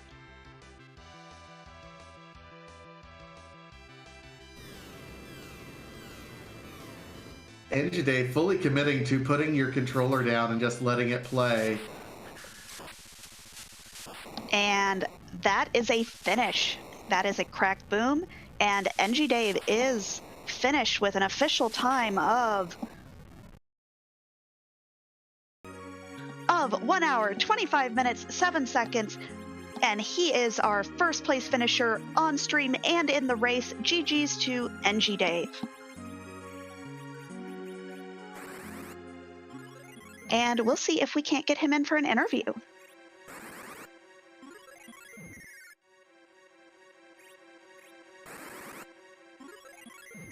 And with that, I do believe we are joined by NG Dave. My first question, of course, is Spear? Spear. And GG's to you on that race. Yes. Tell us what you thought. Thank you. Yeah, GG's. That was an interesting scene. I think with the way this was set up, just bribing my way to victory through everything was the play. But, there was certainly a lot of stuff for you to sell to be able to bribe your way through quite a few fights there. Shoutouts to the random Chocobo Forest south of Troy having a dark matter. Yeah, that I think that was actually kind of key because I don't know that there was another dark matter in Cave Magnus. I My think there next was stop one was more. there was another one? I think, yeah, I just saw Jay Brunt pick one up when he was last in there, so. Hmm. But you said you had another stop to go hit? Yeah, I had a few more stops left. There was one Chocobo Forest I missed that I was gonna hit next. The kind of Lonely Island Chocobo Forest, I forgot to hit that one.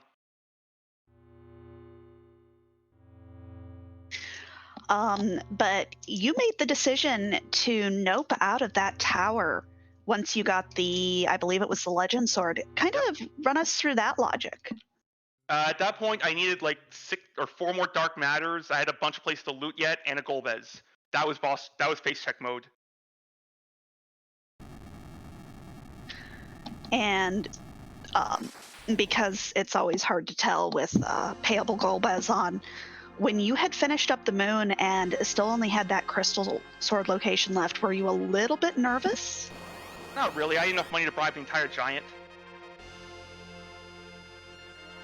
It's I believe 325 for the first spot, 120 for the second. I had more than 445k.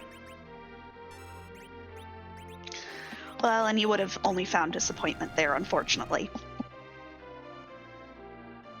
So if Golbez wasn't there, Giant was my next stop, which also would have gotten me closer to 30 Dark Matter.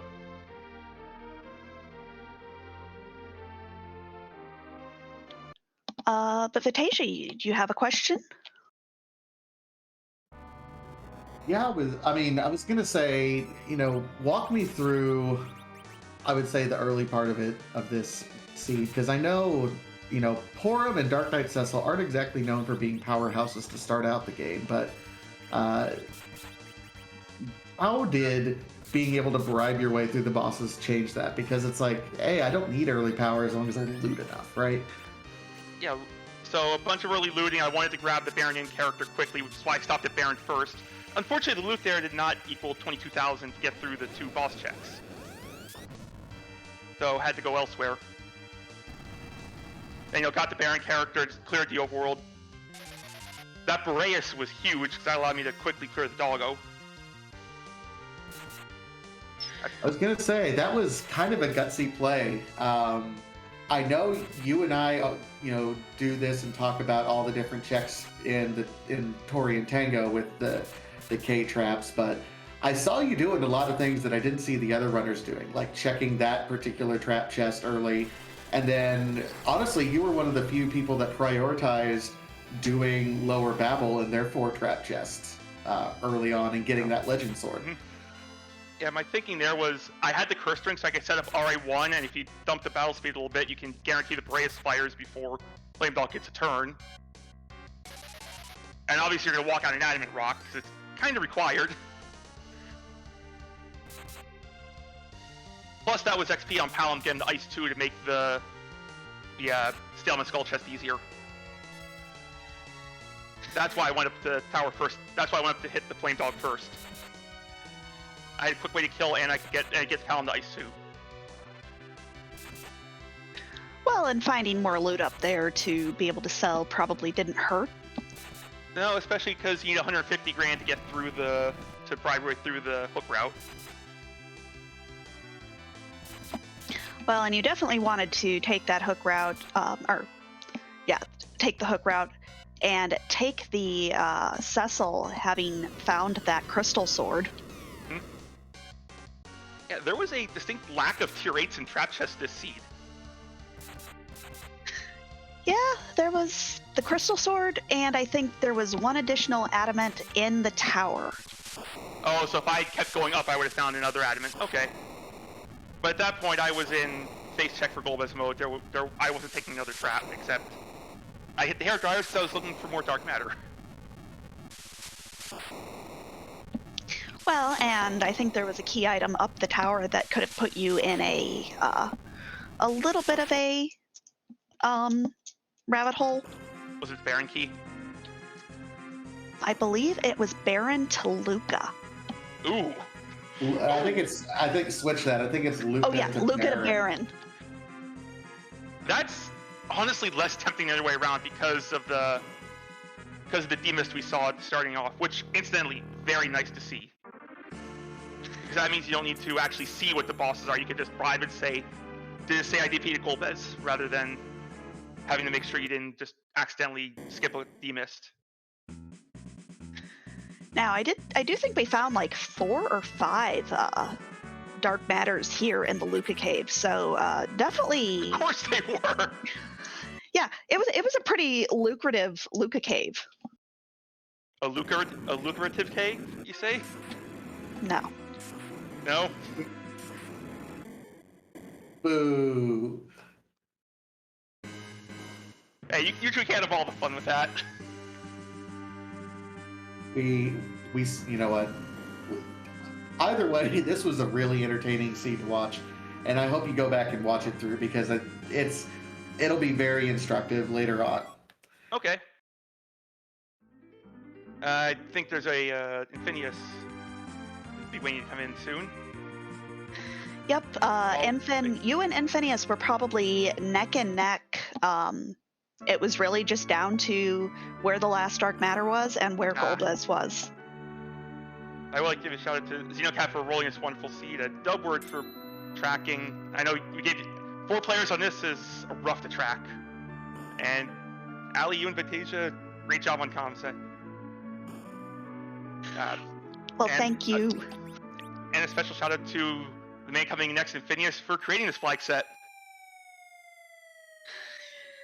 Definitely, and thanks to you for letting us restream you. It's always a pleasure. We wouldn't be here talking without great runners to restream. Okay, have a good night. Thanks again, and GG's for first place. Thank you.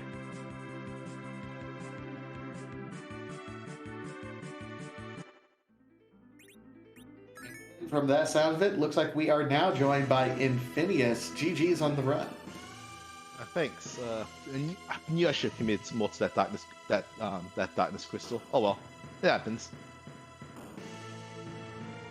Well, and you were just flying through that early game. I think you were underground 10 minutes before any of our other runners on stream.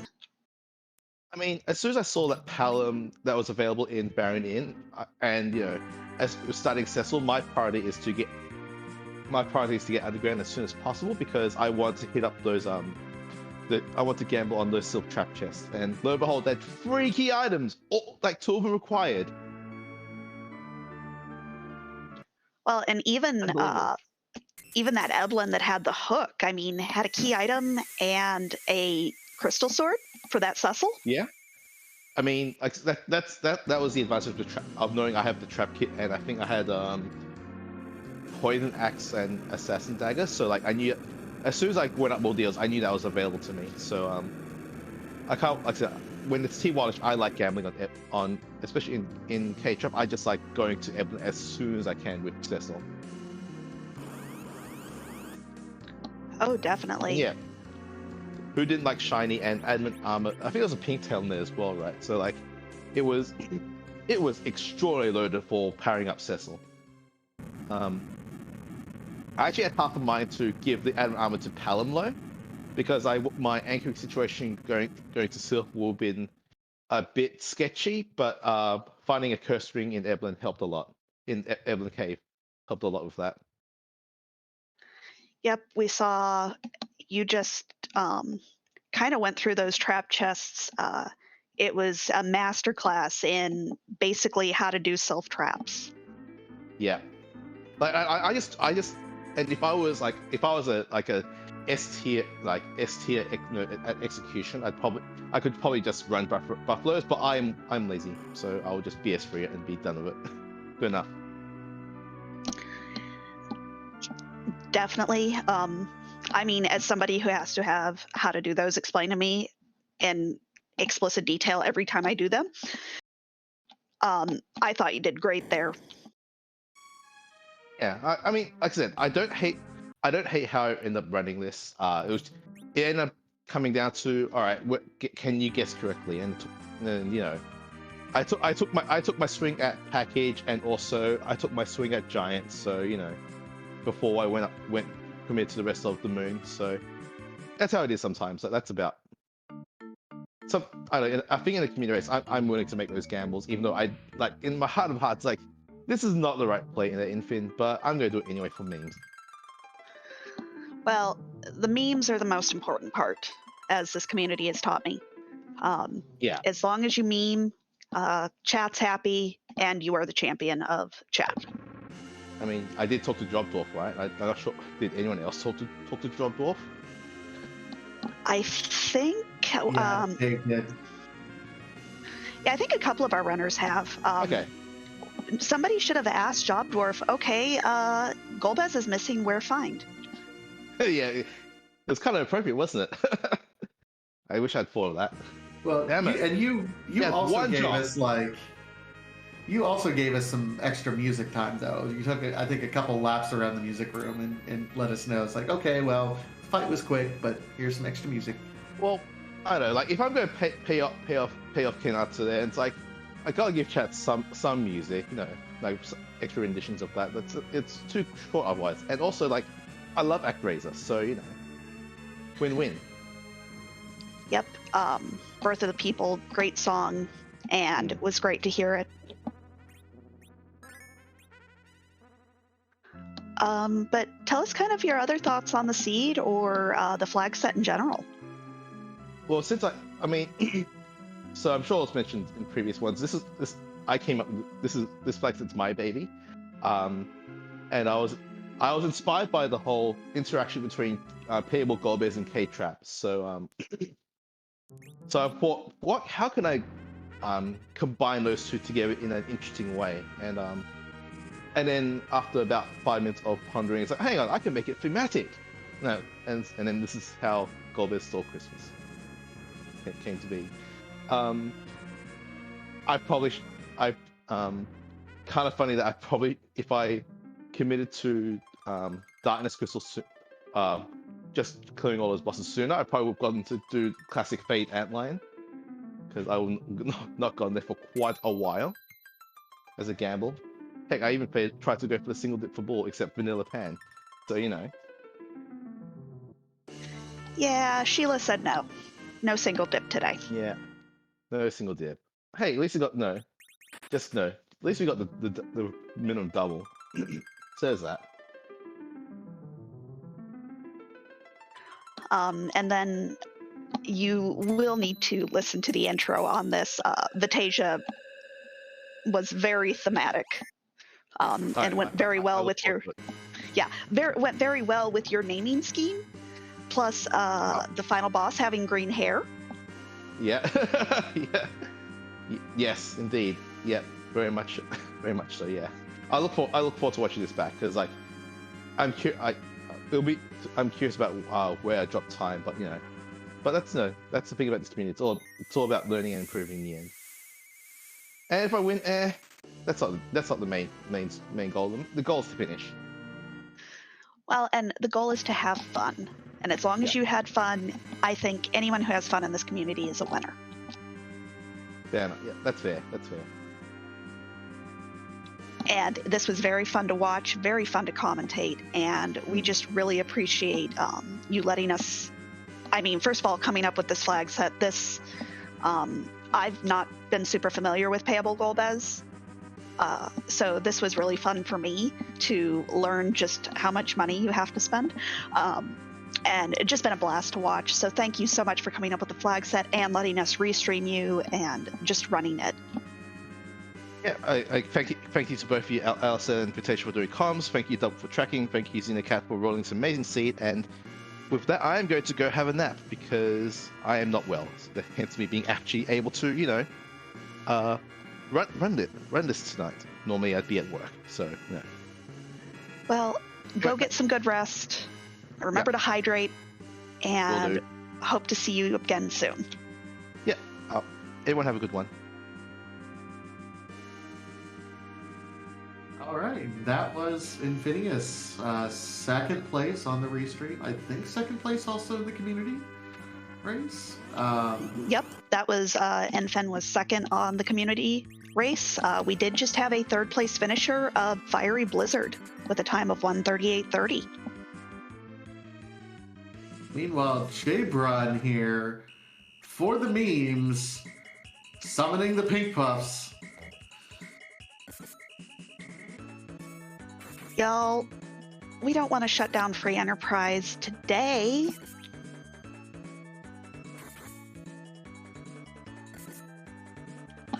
Pink puffs, although having entirely too much health, in my opinion, far too much health. They shouldn't have that much health.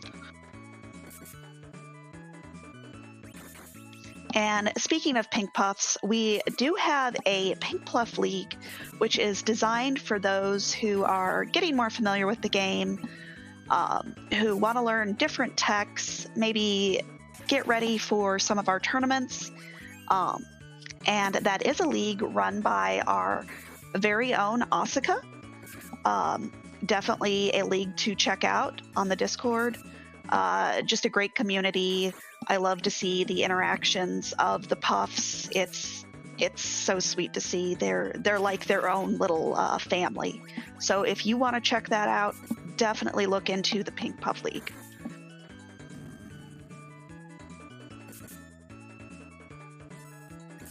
But while Jbrun is going ahead and taking out these pink puffs, I do believe Soapbox Gamer is going to go ahead and check this demist.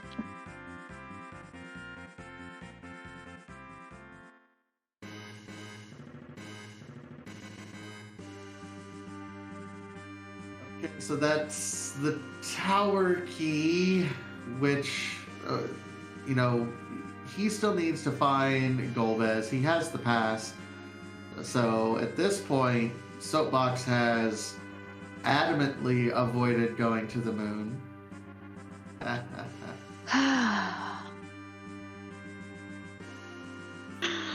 And Free Enterprise lives to stream another day. We did not pull an Adamant Armor out on stream, which is a running joke in the community that if you pull an Adamant Armor out on stream, we shut down the Free Enterprise channel.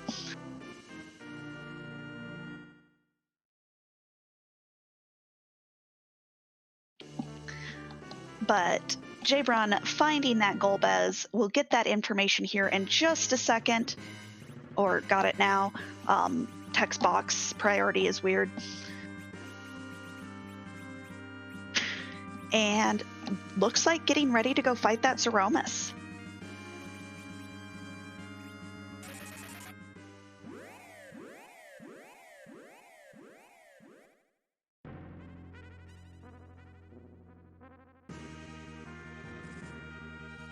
Meanwhile, Asura was the fight in the tower key location, which I think this is...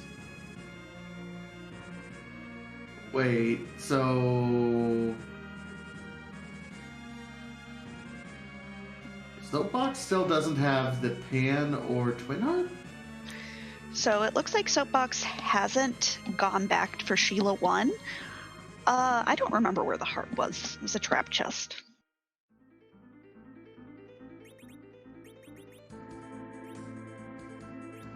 It was in Sylph Cave. So did Soapbox miss one of the trap chests there?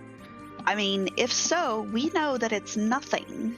At least I think it was nothing. It has to be nothing at this point.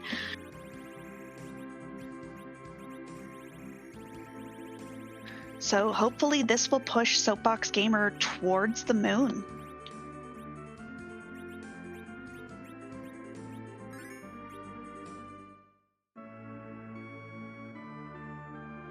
Oh, it was a sand ruby, so it was basically nothing.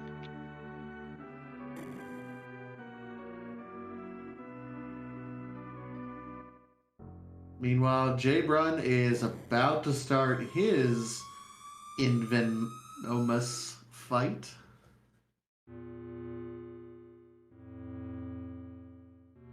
And we do have a 4th place finisher of Rowdy Roddy Sniper, another Spear member, of 1 hour, 45 minutes, and 22 seconds.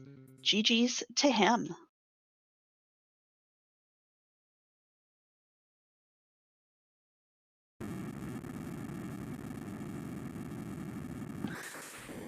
And while we've got just a moment, again, I do want to shout out our behind-the-scenes team, Xenocat for making everything look pretty, rolling the seed, bringing you the stream, and Dubward for tracking 4 people, because tracking 4 people is hard, and I can barely commentate 4 people. And then, of course, to my co-coms, Vitasia, who is just incredible at being a great commentary partner, been around the community forever, and just an awesome person. So go and give all of them a follow. Well, and I have to return that favor right back to you, to Alicel, who, another fantastic member of our community, does restreams, does commentary, does really everything that you could possibly want for someone who helps out behind the scenes, and is just an awesome co-commentator and partner, and just does so much work behind the scenes that it makes me want to be better myself. So back at you, Allie. Heart. But looks like Jabron is going to either go for hybrid or reflect strats.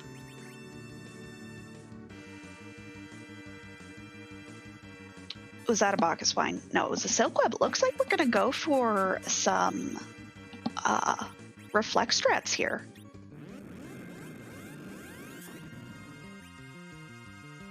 Poor Sid.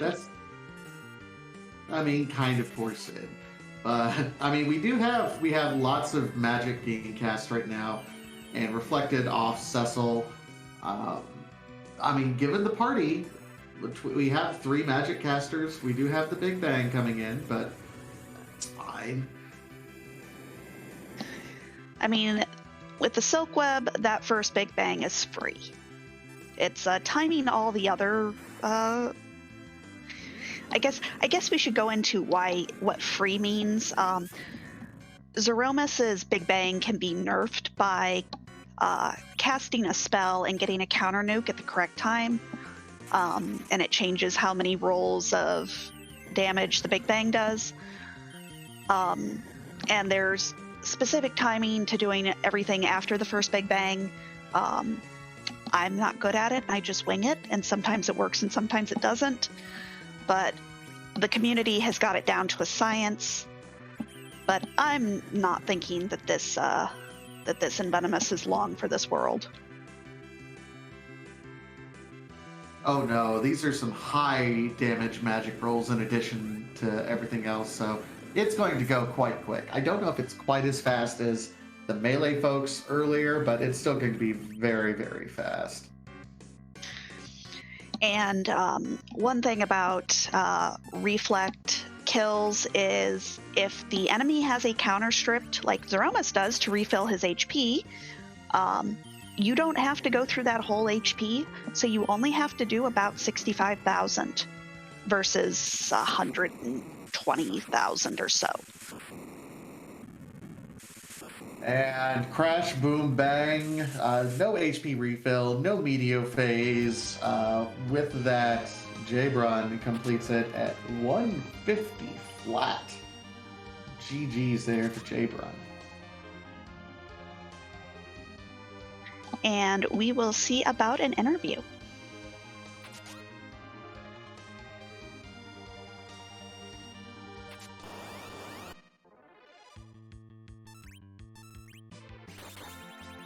And that is 5th place for Jabron. He has declined an interview for this evening, but just get your GGs out and chat for him anyway.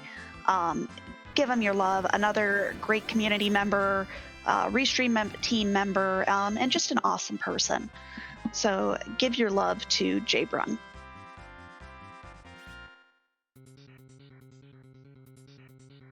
Jabron, always a champion for the pink puffs and all the newbies that come into the community.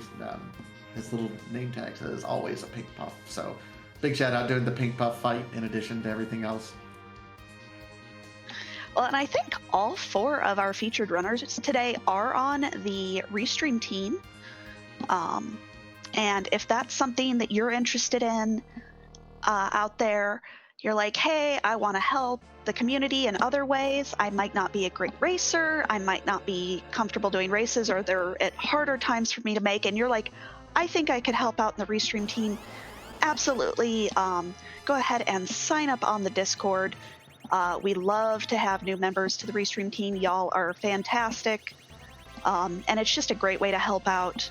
But yeah, I would say joining the Restream team was the best decision I ever made. It's always a lot of fun working behind the scenes and pulling the curtain back a little bit. And you know what? Sometimes this is how people learn. I've learned so much about running Free Enterprise just from watching so much Free Enterprise from this side of the booth, and being educated by fellow co-commentators who answered my questions, or chat who, when I ask a dumb question, answers my questions, or when I say something wrong, corrects me and makes me feel dumb. But that's cool, because that's how some of us learn. I mean, I've always said this. I think I learn something new in every commentary session that I do. Because there's so much to learn about this game. There's so many little nuances. It's one of those easy to learn, hard to master, because there are just so many things going on. And people are always... There's no hoarding of information in this community. If we find something that's interesting or that can save time, you better believe that that person is telling everybody in the community, and there's testing and discussion. I think that you're right in that this is one of the few like speed running communities out there, and there's a lot that's out there that don't share the information quite as widely. I remember just a couple tournaments ago, people were freely sharing, step counters for, setting up manipulation for a certain random encounter that you wanted to get here on the Giant, and like the depths that this community goes to sharing information is just not something you would necessarily expect with the speedrunning community, but still very welcoming, and it's fantastic. Absolutely. I think I know exactly what step chart you're thinking of. That was the Baron manipulation step chart for when we had E can't run on for a tournament. The community will also figure out a way to grind if we take that away. they will find a way. Yeah, the community is united in sharing information and breaking stuff. So,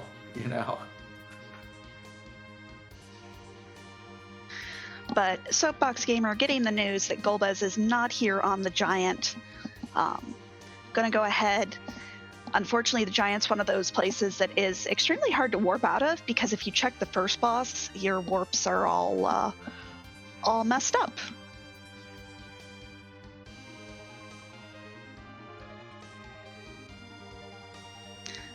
But heading out the Giant, I think at this point probably knows, hey, it's got to be on the moon, and does have that pass, so is in face check mode.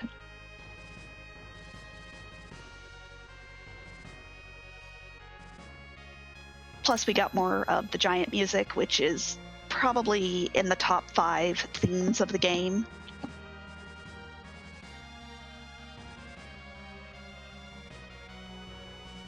I think everybody in chat has their favorite song from Final Fantasy IV, but definitely In the Giant is definitely in the top 5 for most people, I think.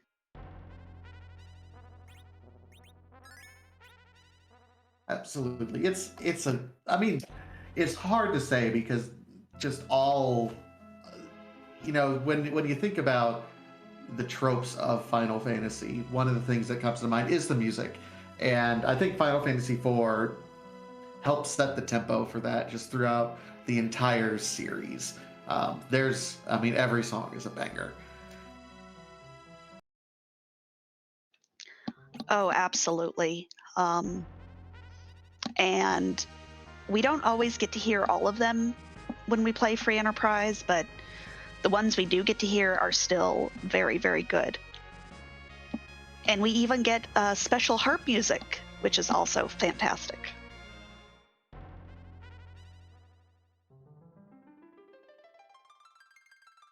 Well, we get special art music, and thank you, shout out to Xenocat, by the way, who's on the restream, who is one of the main arrangers and organizers of that part of the randomizer, because there's a ton of music that's out there as well. I think it's 300 or 400 at last count.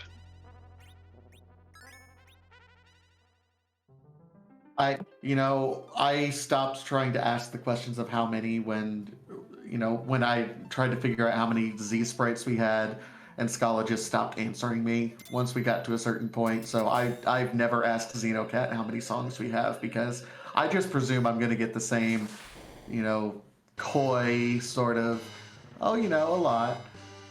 And there's a lot. There's 403 in the current version, though we are on pace for over 500 songs when the next version is released. That is awesome. Wow, so that's a 25% increase. That's a lot of work, Xeno. Huge shout out for you.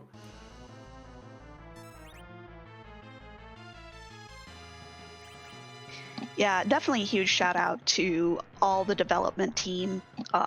We've mentioned Scala, we've mentioned Xenocat, Zoe Vermillion, Boardface, and then there's just so many people that have helped out with little things. Solaris has been helping out with one of the bots. Just so many people that helped with the randomizer, and even just like little things. Hey, we discovered something, or hey, here's a patch for this. This is a community effort, and it's a community, and y'all are awesome.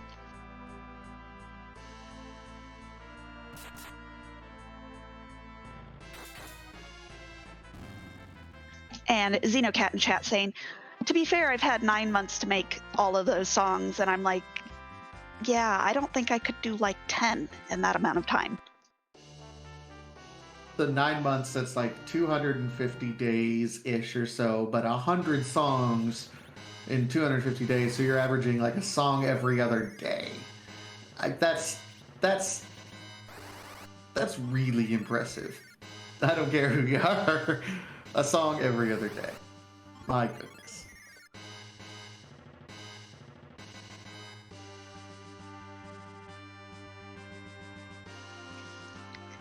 But we know that Soapbox Gamer is now on the right path. We'll see if he goes for density over checks, or if he goes for the cheeky Crystal Sword play, since it is technically on the way.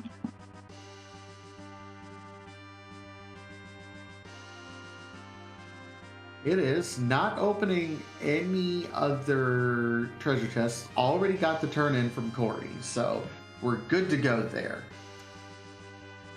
Also, nobody wants to mess with treasure chests on the moon, because there is that concern of certain angry dragons that have no time for your nonsense. None whatsoever. That's the trap chests on the moon give me a level of anxiety I didn't know I could have as a speedrunner, but when you got to go fast and you got to deal with something like that, which is frankly a tougher fight than Zero Miss. Yeah, the community affectionately refers to the red and blue dragons as Bimmy and Jimmy. Yeah, they scary. They have no time for your nonsense, and they hurt.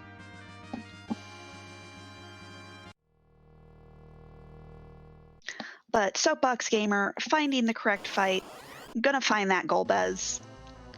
Unfortunately, not having the money to bribe this, but I believe we've had some ribbons, we've had some crystal rings. I'm not concerned for this party at all. None whatsoever. It's just a matter of getting through. Yeah, hold gas only actually affects 2 people. The death impact may not impact more than a couple people as well. And all you really need is for Cecil to live. The magic power at this spot is silly. It's silly low. This is the vanilla wyvern spot, and in the original game, they wanted you to survive that.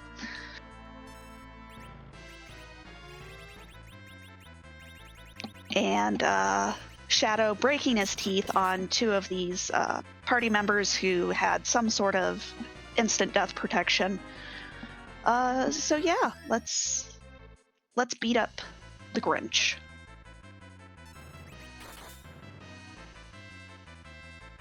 He's not a bad guy. His armor is just 2 sizes too small, remember? Which is why he takes it off in the sequel. Exactly. Of course, now I'm imagining Golbez played by Jim Carrey, and that'll tickle me for the rest of the night. Oh my god. Yeah. I could just see instead of ha ha ha, just like, alrighty then. And like, it's not. I just had to put that out there into the universe. I'm sorry, everyone.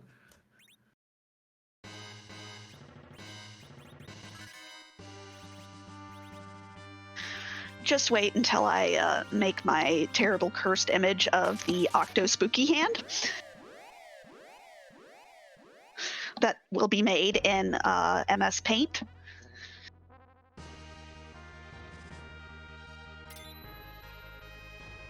Either way, so Subbox Gamer completes it and only has to open the pass door. He has the pass, so do we get a swag flying over to Troya here, maybe?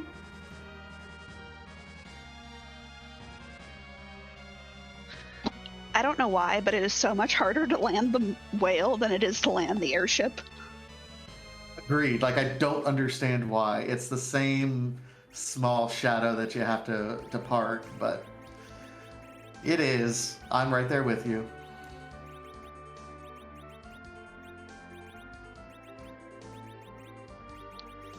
But looks like our all of our characters have some of the best equipment they can have, making sure, hey, I want to make sure that this Zeromus fight is going to be silly. We're just going to hit the boss very hard.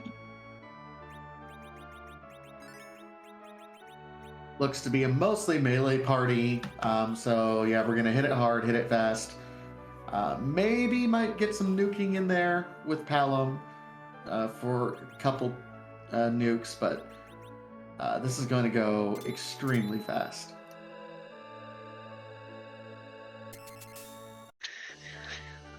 Melee Zeromus fights are definitely my favorite because all you have to do is heal.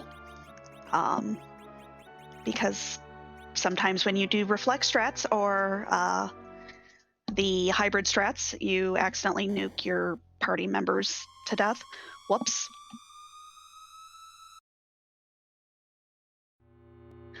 But for the last time, we are going to go take on Zeromus. We are going to take on Envenomus and defeat the Grinch here.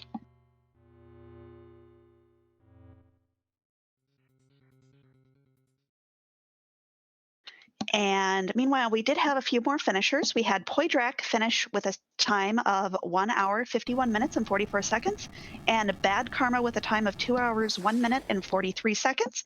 GG's to them.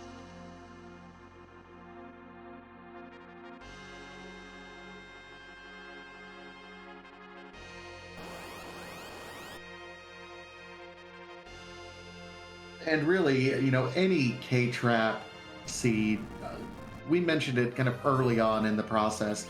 K-Trap just lends itself to being longer seeds. You know, there's, if you just finished watching the Highway to the Zima Zone 5 tournament that we just had, you're probably accustomed to seeing finishing times between, is down to the 115, 110 minute mark, where then the high end the times were 130, 135, 140. K-Trap is a whole new ball game, and it's not uncommon to see even winning times over 2 hours at this point in time.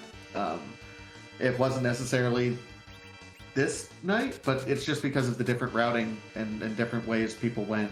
Soapbox Gamer could have had a much better time if things just would have fell a different way, and that's just kind of the nature of Rando. But K-Trap lends itself to being kind of in general longer seeds anyway. Definitely K-Trap. K-Trap is a whole different thing, especially if you add in moon and summon chests. I don't know that there's any trapped summon chests, now that I think about it. But if you add in moon chests, LST is scary.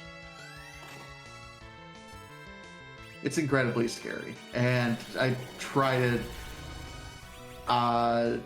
it's not a fun time when you have to do that. When Bimmy and Jimmy hold a key item that you need, that's the last location when I'm checking it. I'm not gonna lie.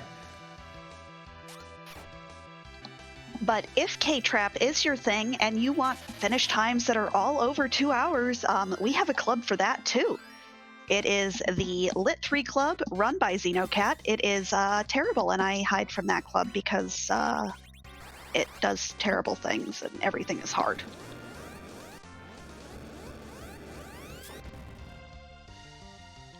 Oh, hey, we get to throw the spoon.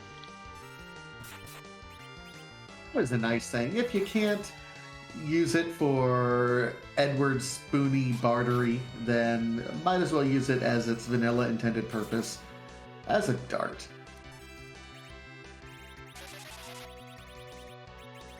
And one great thing about finding all these items is you have lots of items to throw at the final boss.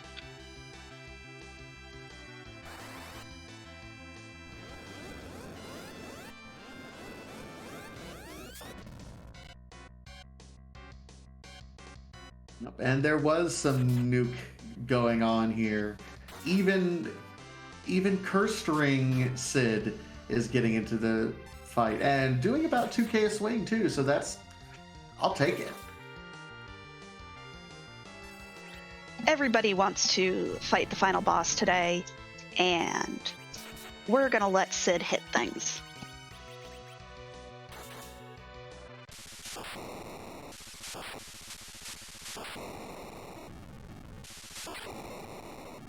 And with that, I do believe Soapbox Gamer has finished with a time of 2 hours, 9 minutes, and 19 seconds.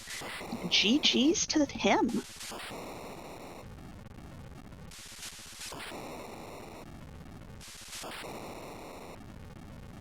And I believe we are going to be getting an interview from Soapbox Gamer here in just a second.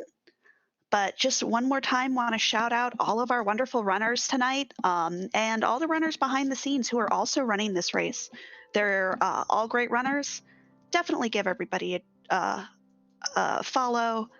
They run the video game for your entertainment.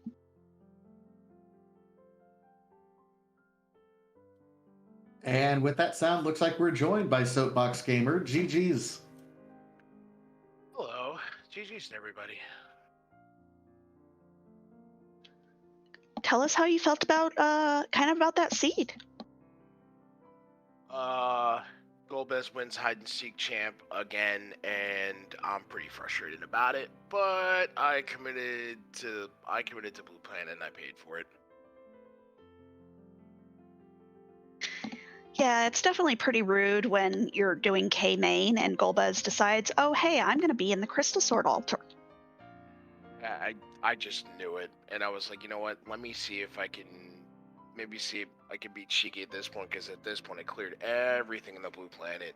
Maybe he was hiding in package. No, vanilla guards, like gross.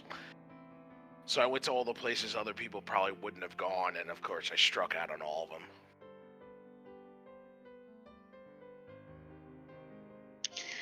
Yeah, unfortunately, he kind of being in the last spot you would typically look on the moon but still, you had power overwhelming to take him on. Yeah, I kind of took out my frustration on the altar pretty much, but at that point I was thinking to myself, I was like, well, it's either I'm finishing last or this is the most genius move of all time, because actually everybody else went everywhere, but clearly it was the former. But it's just unfortunate. This wasn't my night.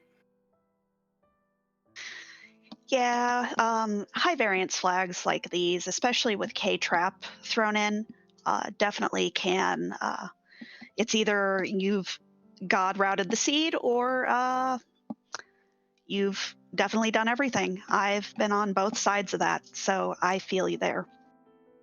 I actually felt pretty good when I came out of the underground, because I picked up a couple things. I thought I actually had what I needed. I went up tower, ended up with a couple more things that I needed. I mean, I had enough darts. I was like, you know what, I'll take the ninja anyway, even though that kind of slowed it down a little bit. But I really thought the way that thing played out, it was like, well, I'll commit to Blue Planet. Hopefully I bump into him on the way over, and it just didn't work out that way. Definitely. Vitasia, do you have some questions? No, I think we covered it all. I mean, like we mentioned, with these sorts of flag sets, you made the commitment to go kind of one direction. It didn't pan out this time, but that's kind of rando for you, isn't it? Yeah, pretty much. Pretty much I made it entertaining for everyone else, but yeah, it was just just wasn't in the cards for me today. So hopefully tomorrow's a little bit better. Yep, I believe tomorrow is our what is today's? Today is Monday. What club runs tomorrow? Sorry, y'all, I'm looking at a calendar live. Yeah, more than likely I'll rejoin on Thursday, but since I end up bowling the next 2 nights anyway, but Thursday I'll be back more than likely. But hopefully, different flag set, hopefully another different async, maybe, hopefully the results a little bit better. I mean, at least I'm under 315 chests this time, so hey, improvement. Yeah, that's for a dark matter hunt. That is definitely good. Learned that the hard way last week, so I was like, let's stay under 315 this time. Well, thank you for letting us restream you. We appreciate you putting on a good show for us. Any last minute thoughts you want to give?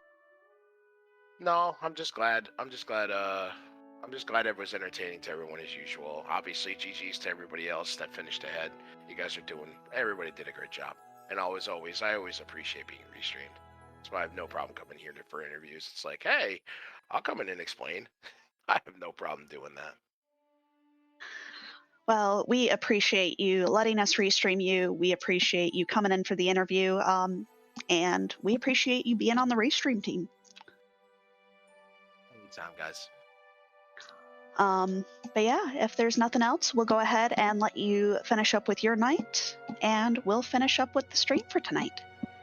GG's to everybody. Thanks for putting on the show. GG's everybody. Take care. And I believe we are finished for the evening. Our next restream, as Xenocat is letting us know, is going to be Thursday. It is going to be our Pink Puff League.